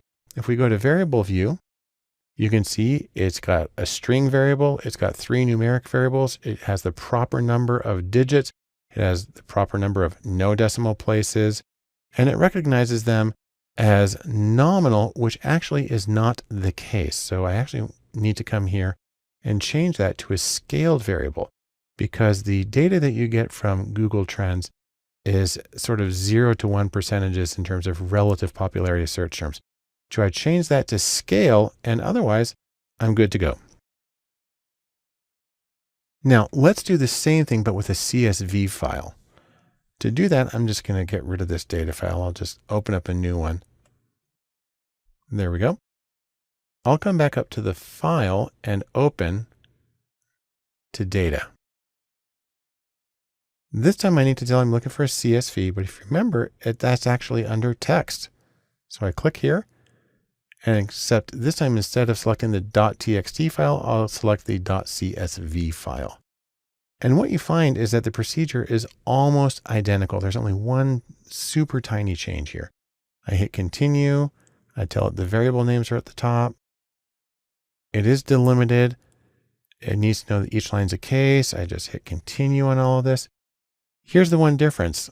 When I did the text file, tab was automatically selected. Now that I'm doing a CSV, which means comma separated values, comma is automatically selected. I hit continue. It does the same thing with month. We're going to leave it as string. I hit continue and I can hit done.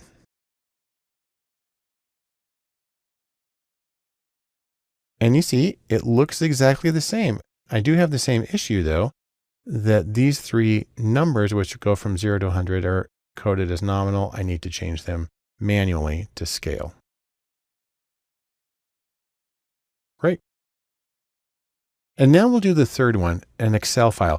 Now, in a lot of programs, you get very stern warnings about importing Excel files, and there's good reasons for that, because Excel files are very flexible and people can put a lot of stuff in there. Again, comments and changing column widths and merging cells that make it easy to use Excel just for displaying information. But if you're importing, you don't want to do that. Fortunately, I have it set up as tidy data already. Columns are the same as variables. Rows are the same as cases. There's nothing else in there. And so what I can do in this case is come to File, Open. We'll go to Data again. And this time I come down to this one. It actually has Excel file as a format. There it is. I'll hit Open and you'll see that the dialog is different in this case. It says Opening Excel Data Source instead of the Text Import Wizard. It says read the variable names from the first row. That's checked by default. It knows how many rows of data I have. And it's got this thing about maximum width. I don't need to worry about that. I just hit OK. And that was that. Here's the data from Excel. It's the same data. I still need to change these three measures manually. You could save this information in syntax if you're going to be doing it many times over, but that is sufficient for what I need. And so it turns out that importing information into SPSS is really easy, and it's massively more efficient and easier to do than entering it directly. You do it in a spreadsheet, and especially if you do it on Google Sheets, if you're entering stuff manually, you can collaborate on it, and then you save it as a CSV file and you pop it in there, and then you can get straight to your analysis. And that is the point of all this work anyhow. And now in SPSS and Introduction, we get to the part that maybe you were waiting for, and that's analyzing data. I'll mention, however, I'm going to give only a very small overview of analyzing data because we have an entire separate course here for data analysis and also data visualization in SPSS. And I recommend that you check those out. But as a taste of what's available, we'll talk about a procedure that's of interest to a lot of people in applied settings, and that's hierarchical clustering. Now, the idea here is that you're trying to find clusters. You're trying to find the clusters in your data. More specifically, what you're trying to see is whether similar cases cluster together in some way that you can use to make inferences about them. The trick, however, is that similarity depends on your criteria. And there's a few decisions that you have to make when you're doing a cluster analysis of any kind. So for instance, you have to decide whether you're going to do a hierarchical cluster analysis, which goes from one group to as many groups as you have cases, or whether you're going to use a set K or set number of clusters. You also have to decide on the measures of distance that you're going to use. Euclidean distance, which is sort of like measuring the as the crow flies distance between cases, is very common, as is squared Euclidean distance, which is what SPSS uses. There's also the question of whether you want to start with everything together and split it up in a divisive procedure, or start with everything separate and put it together in an agglomerative procedure. By default, some programs like R do divisive, but by default, SPSS does agglomerative. You basically end up with the same general findings anyhow, so it's really not a huge difference. So we're going to do a cluster analysis, but we're going to try to keep it simple. We're going to use some of the most basic methods for doing this. We'll use Euclidean distance, or squared Euclidean distance in this case. We'll use hierarchical clustering, where we don't have to choose the number of groups ahead of time. And we're going to use an agglomerative procedure, where it starts with every case separate and then gradually puts them together. We'll try this in SPSS, but I need you to do something first. There is a folder that you can download from the case files that ends with data here, and in it there's one file. It's cars.save, where SAV is the proprietary SPSS data format. And in addition to that, there is the SPS syntax file, and you'll want both of those for this demonstration. If you save the data file to your desktop, it looks like this. You can just double click on it and it will open up in SPSS. You also have the option of using syntax to do that. It depends on your operating system. This is for a Macintosh right here, and this is for a Windows computer, though you may need to use backslashes instead, depending on your version of Windows. I'm just going to go back and double click on this to open it up in SPSS. And there's my data set. What this data set is a slight variation on a data set called MT-CARS that's in the default datasets package in R. It contains road test data on a number of cars from 1974 from the magazine Motor Trend. And what we're going to do is we're going to look at this information and we're going to see whether the cars cluster together in some important way. I'll go to the data view here and you can see we have Mazda RX-4, Hornet Sportabout, Mercedes 450 SE, Lincoln Continental, and so on. Cars that were all available in the early 70s. And we have information about miles per gallon. We have the cylinders. We have the displacement in cubic inches, horsepower, weight in tons, quarter second time in the standing quarter mile, whether it's an automatic or a manual transmission, the number of gears in the transmission, and the number of carburetors, or probably carburetor barrels here. I'm going to turn on the labels. Only one variable changes here. By the way, one of the things I did is I formatted this for SPSS by adding labels and changing some of the decimals, and it makes it a little easier to work with in the program. But let's go to the syntax file right now.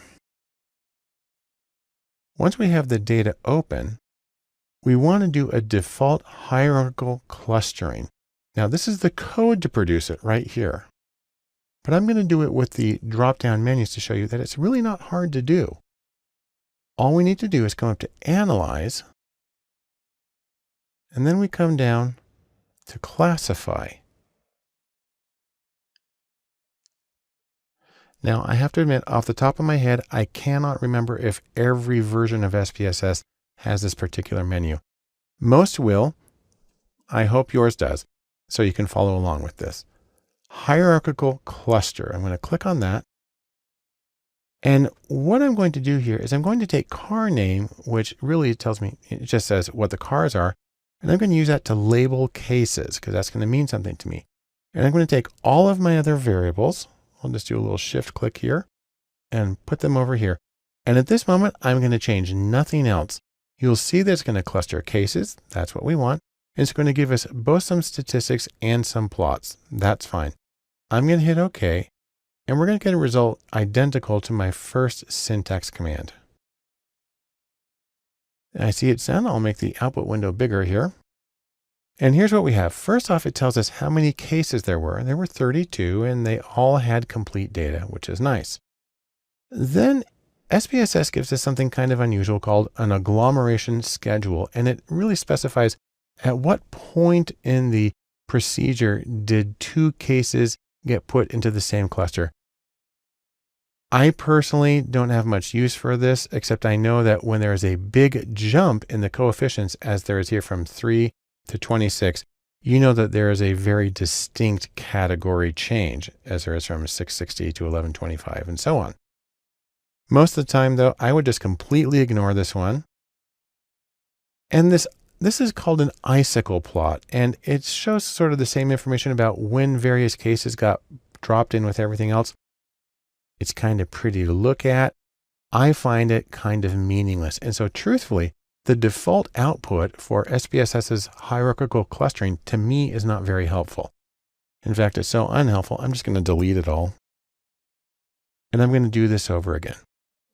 I'm going to come back up to my recent menu items, and I'm going to go to this analysis again. I'm going to make a couple of changes. I don't want the agglomeration schedule. That doesn't really help me. And for plots, I'm going to get rid of the icicle plot, and I'm going to get a dendrogram instead. A dendrogram, that means branches in Greek. So it's a graph of the branches. And this is usually the most important thing you can get out of a hierarchical cluster analysis. I'll hit OK.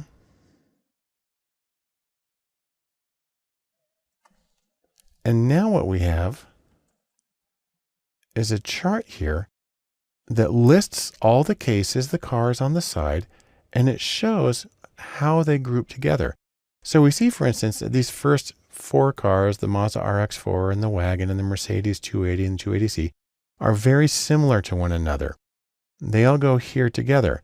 We see that some others, if we come down here, so for instance, the Cadillac Fleetwood, the Lincoln Continental, and the Chrysler Imperial, which are all gargantuan American cars with big V8s, they all go there together.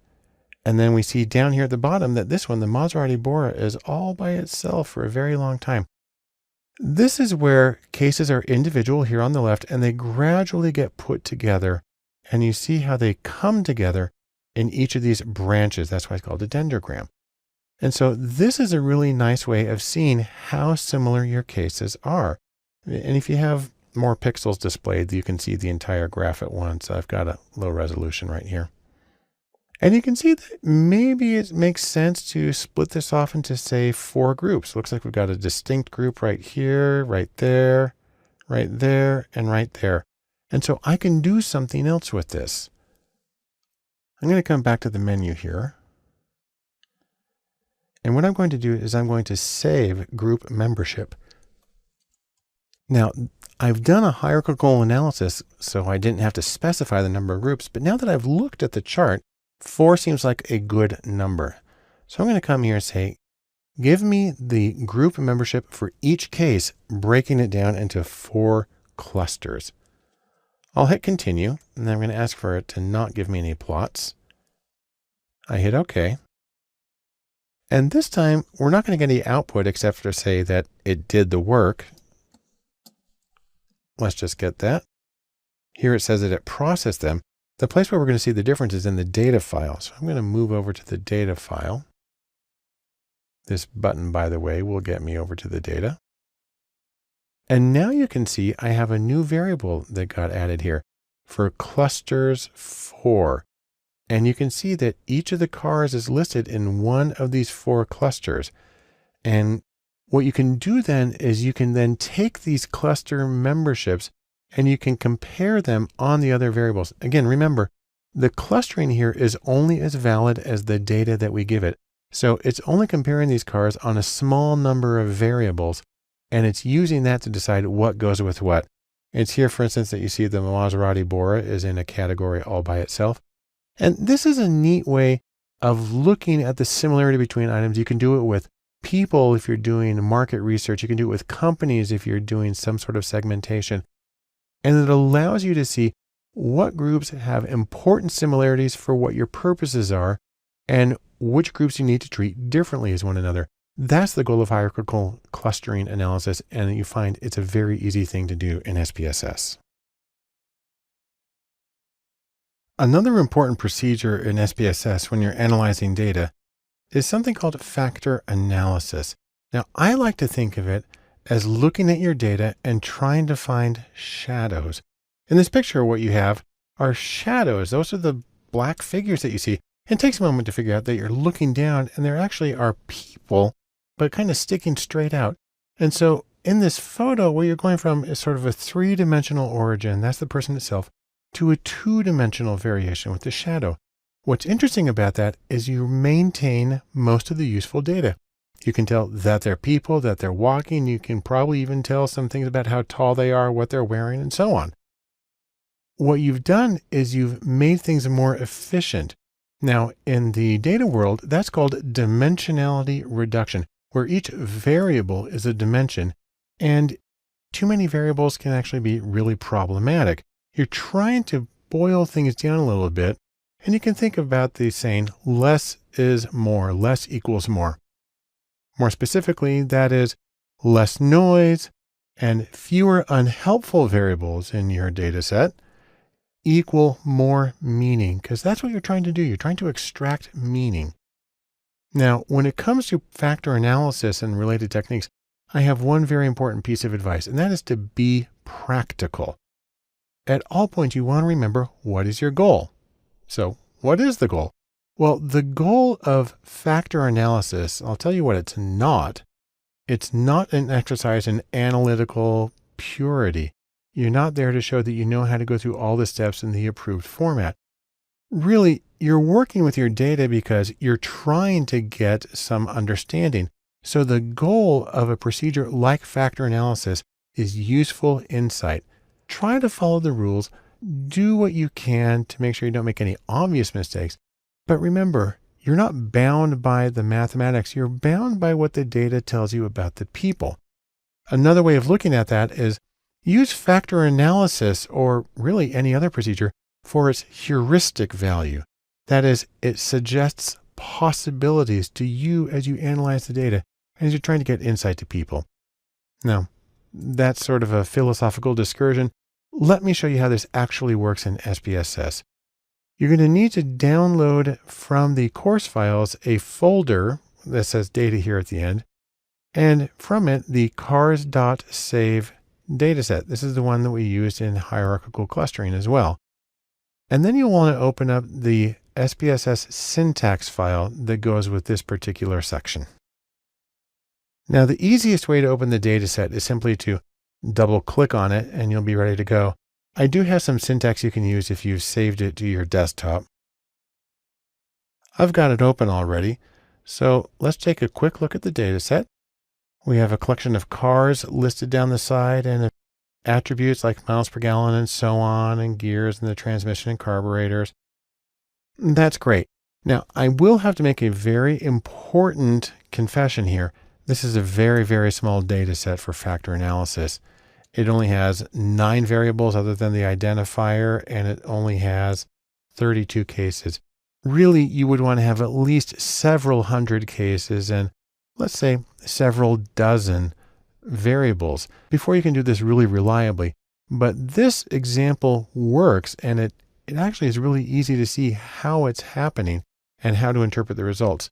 The first thing we're going to do, if you look at the syntax, is we're going to do a default factor analysis. And it's actually a misnomer because it's not a factor analysis. It's principal components analysis, but it's in the factor analysis command within SPSS. So let's come up here to analyze and down to dimension reduction. Remember, I said that's what this is called. We'll pick factor. It's our only choice there. And what we need to do is choose the variables that we're going to use to see what we can compress, what goes into what. So we don't need the name of the car. That's just an identifier. We can take the rest of these, however, and we can put them under variables. Now, we've got a lot of options here. I'm not going to do any of them. I'm just going to hit OK for right now. I'll make the output window bigger. And here's what we get from the default analysis. We get a text output of the commands that were generated by the drop-down menus. We get something called communalities. Each variable brings with it one unit of standardized variance. That's based on how spread out the scores are. And if you standardize them, then you have a variance and a standard deviation of 1 for each. And the extraction tells us how much of that variance is really able to get constituted through the process that we're doing. An important one right here is the total variance explained, because what this has done is it has created components. Remember, I said this is actually a principal components analysis here, which, while it has profoundly different philosophical underpinnings from factor analysis, the difference has to do with which came first, the factors or the observed variables. And truthfully, most people treat them as relatively interchangeable. And if you're using them for heuristic value, it's not going to be a big difference. But what we have here are 2 components. We have one with 5.472 units of variance. That's 61% of the original variance of the 9 variables. And then another one with 2.341. I'm getting those numbers from right here. And you can see it held on to these 2, which collectively add up to about 87% of the variance. Now, the component matrix shows the relationship between the original variables and the 2 components. These are like correlation coefficients. You can see that miles per gallon is strongly negatively associated with the first component, and really not associated with the second, but number of carburetors has a pretty strong association with each. And so that's a way to start to look at it. But it's going to be a lot easier if we do certain modifications to this. In fact, I'm going to just delete this output right here. And we're going to start over. I'm going to make a few changes. Let's go through each of these options. First, we go to descriptives, and I don't really feel like I need the initial solution, so I'm going to unselect that. I'll hit continue. Extraction. This is the actual algorithm that SPSS uses to work through the relationships in the multidimensional space. You'll see right here, it's principal components. That's why I said this is really a principal components analysis. You've got a lot of options here. Now, in many situations, maximum likelihood would be a very good answer. I'm going to choose principal axis factoring simply because it's the classical version of factor analysis. I don't need to see the unrotated factor solution, but I do want to see something called a scree plot. And that is a graph that shows me maybe how many factors I should keep. I'm going to come down here and change the maximum iterations for convergence. That has to do with the math that's done. I'm going to change it to 50. Then I'm going to come to rotation. What you get here is a multidimensional space, and sometimes it's a little easier if you rotate the axes. It can increase interpretability. Now, there are a lot of different methods. Varimax is a method that maintains orthogonal relationships, that makes all of your axes perpendicular to each other. There are situations where that's really good, but truthfully, for exploratory purposes, which is what we're doing, I like to use what's called an oblique rotation. That allows your factors to be correlated with each other. They don't have to be totally perpendicular. I'm going to use direct Oblomin. Promax is another really good choice, but it usually is for larger data sets, and I've got a tiny one here.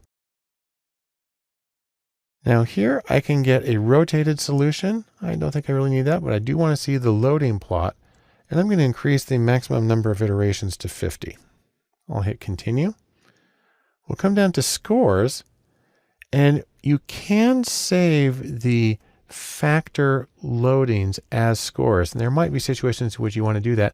But because I'm using factor analysis for its heuristic value as a way of suggesting what variables go with others, I'm actually not going to do that. So I'm going to hit cancel. And then finally, options. This is where you get to talk about excluding cases. I have a complete data set, so I don't need to worry about that. But the coefficient display format. Now, I'm going to sort it, and then I'm actually going to have it completely erase small coefficients. Now, I've done this one before, so I happen to know that a value of 0.6, under normal circumstances, that's really high. But given my very small data set, this seems like a reasonable choice, and it makes the solution very, very clear when we look at it. So I'm going to hit continue, and then there I'm going to hit OK. I've got my output here. And the first part's pretty similar, except it doesn't start with unit variance for each of these. That's because I'm not doing principal components anymore. I'm doing principal axis factoring. And so the math behind it's a little bit different, but we don't need to dwell on that one. Total variance explained, you see that we still have two factors, and the first one accounts for a lot of the variance. The second one accounts for a fair amount also, and these are very close to what we had with the principal components. The scree plot is a very simple line plot that suggests how many factors we might want to keep.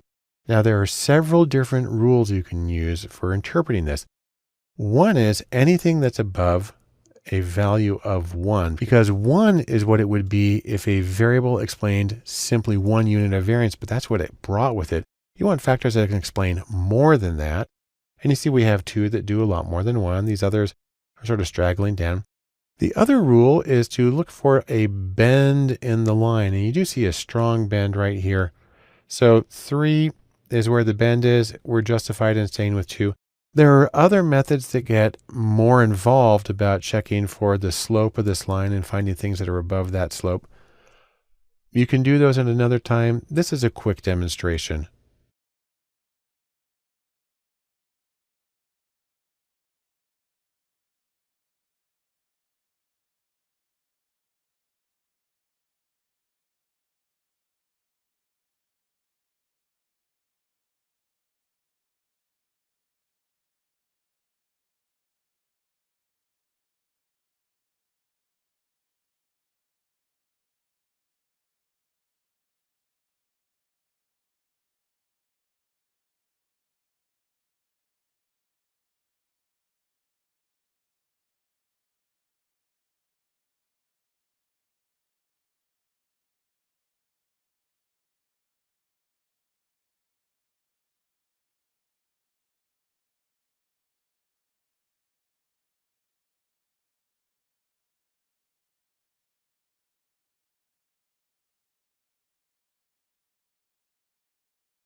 For a final look at SPSS and analyzing data, at least in this brief overview course, let's take a look at one of the most useful procedures around, regression. Now, you might think of regression as sort of the statistical version of the Three Musketeers, where it's all for one. I say that because all for one is actually all variables for predicting one outcome. Put another way, regression uses many different variables, many predictor variables, to predict scores on one outcome variable. This makes it useful in a huge range of circumstances, especially because there's something for everyone with regression. There are many different versions of it and many adaptations of regression that make it truly flexible and powerful when analyzing data and make it a go-to tool for almost any analytical purpose you might have. We'll try a simple version of this in SPSS. First, make sure you've downloaded this data folder from the course files, and we'll use the cars.save dataset that we've used in our two previous examples, along with this syntax file. Now, when you get to the syntax file, it begins as usual with the code for loading the dataset from the desktop. Truthfully, it's easier to just double click on the file cars.save and have it open it up directly in SPSS. That's what I've done here. And you can see it's the same data set with about 32 rows of data, a bunch of cars from 1974, and several variables. What we're going to try to predict in this one is miles per gallon, based on things like the number of cylinders, the displacement, horsepower, weight, quarter second time, transmission and kind and gears, and carburetors. All right, so that should be pretty easy. What we're going to do is go to Analyze and come down to Regression. And we'll use this second option here, Linear. That's just basic linear regression. Now we need to put under dependent the outcome variable, the thing we're trying to predict. Kind of bugs me here because independent and dependent really should be reserved for manipulated experiments, but we still know what they mean. Our outcome variable, the thing that we're trying to predict, goes here independent. So that's miles per gallon. And then we can take everything else except car name. That's just a label. We'll take all the rest of these and we'll put them under our independent, or the variables that we are using to predict the outcome. Now I want to do the totally default, no extra steps version first. So I've put the variables in their respective place and I'll just hit OK. And now we get our output and it tells us first the code that was used to produce this analysis, that it used all of these variables simultaneously to predict a single outcome, which is listed down here, and they were entered at once. The model summary tells us that we have a multiple correlation of these predictor variables with our outcome variable of 0.931, which is really, really high. If you square that to get the proportion of variance explained, it's 86.7%. Even the adjusted R squared, because we have a small sample, is still 82%. It's huge. We get a significance test right here. We are not surprised to see that the significance is 0.000. It's not zeros all the way through, but it's highly significant. And then we get coefficients for the individual regression coefficients. So what we're looking for here are significance levels that are under 0.5. And interestingly, only one of them in this collection is under 0.5, and that's weight in tons. None of the others are there close. That doesn't mean that none of the others matter. It simply means that when you take all of the variables together at the same time, when they are taken as a whole, really only one of them deviates significantly from zero to become a predictor. That's weight. Now, there are a lot of other ways of doing regression, and SPSS gives you a lot of choices. I'm going to come up here, back to Analyze, down to Regression. Now, I will mention there's a really interesting one here called Automatic Linear Modeling. This is a SPSS function that came in a few versions ago. It does a lot of automatic data prep. It does a lot of combining and splitting up of variables. On the other hand, it's really kind of difficult to explain how it all works and then to interpret it properly And I'm going to save that for another course where I specifically talk about analyzing data. For now, I'm going to go back to linear, and we're going to make a few choices. We're going to make a few rephrase. And we're going to make a few choices. We're going to take some of the options that SPSS makes available. Now, the first one I'm going to do, at the risk of doing something very controversial, is I'm actually going to go from simultaneous entry to stepwise regression. This is controversial because some people in the literature have called it positively diabolic in its risk of a type 1 or false positive error, and there's good evidence for that. On the other hand, in modern machine learning, stepwise procedures have been very fruitfully used. And so it's not totally unacceptable to try it, especially when we're doing sort of an exploratory project like this right now. You certainly wouldn't want to use it for rigorous model building, but it's a nice way to get some insight into the data pretty quickly. I'll come up to statistics and I'm going to add a few things. I'm going to get confidence intervals for the coefficients. Those are nice to have. We have the overall model fit, and I'm going to get the R-squared change because a stepwise model goes through several different steps adding variables, and we want to see if each variable adds something that is statistically significant to the overall model. We could get a lot more information here, but I'll leave it there for now. Under plots, we can get a ton of different plots, but I'm actually just going to come down here and choose the standardized residual plots, a histogram and a normal probability plot. Now, there are other options as well. I could save about 15 different kinds of scores to the data set. I can save unstandardized predicted values. I can save studentized deleted residuals, and so on and so forth. Things I could do here, and there are situations in which I might want to do those. But for right now, I'm going to skip them because I'm simply trying to build a model without necessarily saving all of the steps in between. Options really just talks about the criteria used in the stepwise procedure. I'm going to leave it at the default right now, but you could change it if you wanted to.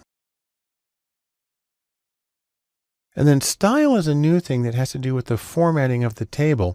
I'm going to leave that one alone for right now because we're going to have exactly what we need. Now I've created this already and I've saved it in the syntax, so I'm just going to hit OK. And you'll see that we get a different kind of output right now.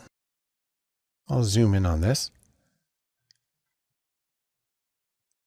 Now what we have is some code that's a little bit longer that says to go through the variables one at a time and find the predictor variable that is most strongly associated with the outcome, put it in the model, get partial correlations and go through step after step.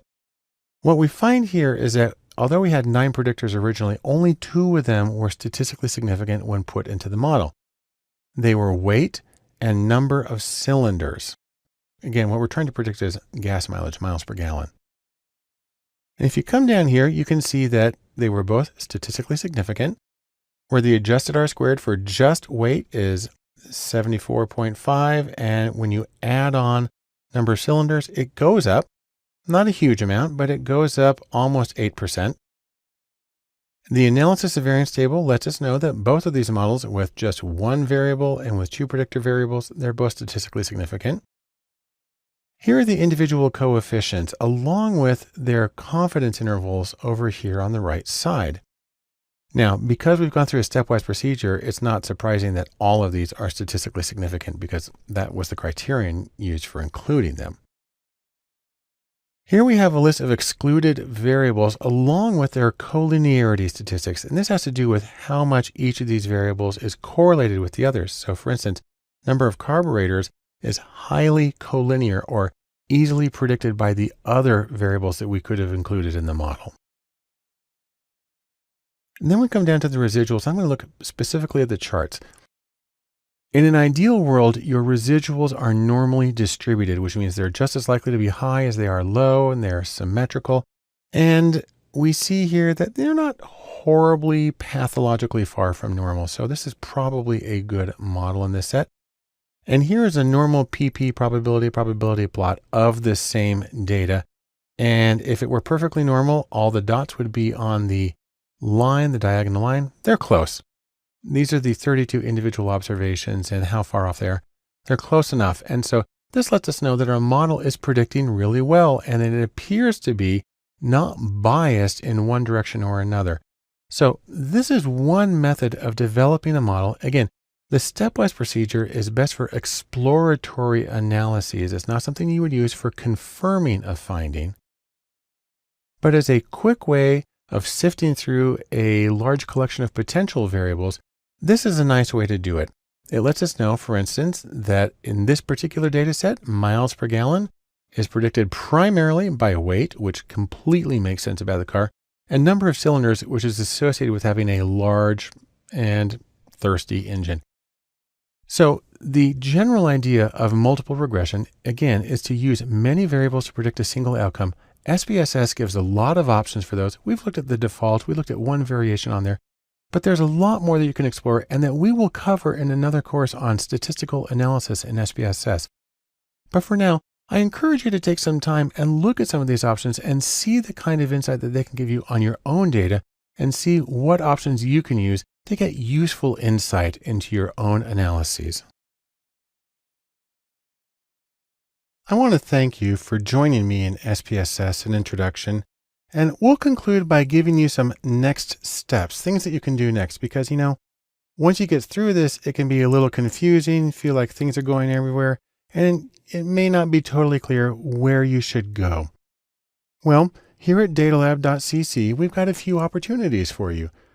First, of course, is more SPSS. We have additional courses on data preparation, on data visualization, on statistical analysis, and other topics that you can use to expand what you've learned in this introductory course and work on your own data. Now, if you've liked what you've learned with SPSS, you may want to try branching out to some other languages. The statistical programming language R and the general purpose programming language Python are very common, powerful tools in the data science community and analytics in general. They're a great way to expand both the things that you can do with your analyses and your employment opportunities. And so I strongly encourage you to take a look at the courses on R and Python at DataLab. Next, we have specific courses on data visualization, one of the most important things you can do in getting to understand your data. SPSS can work well in those as well as other programs. And then I'm going to mention one final thing here. SPSS is a wonderful program, but it still has a fair amount of bugs and it can also be very expensive. Fortunately, some really interesting work recently in the open source community has developed a program called JASP. It's actually pronounced JASP, which is sort of an open source version of SPSS. It runs very differently. I find it very easy to use, and it makes it reproducible. It makes it easy to share. It's got some tremendous advantages, and we have courses on JASP here at DataLab. I suggest you check those out and see how well that program is able to fulfill some of your computing needs. That being said, there are some things missing. What's missing exactly? Well, SPSS doesn't have a really strong and active user and developer community the same way that languages like R and Python do. But if you're creative, you can get around that. Academic conferences, meaning specifically topical academic conferences like biology or management or the social sciences, they often have very dedicated SPSS users and teachers and may sponsor specific hands-on workshops for learning more about SPSS and how you can use it within your particular domain. But no matter what you do, I'm going to encourage you to simply get started, go exploring, and see what you can do with SPSS in your own data work. Thanks so much for joining me, and happy computing.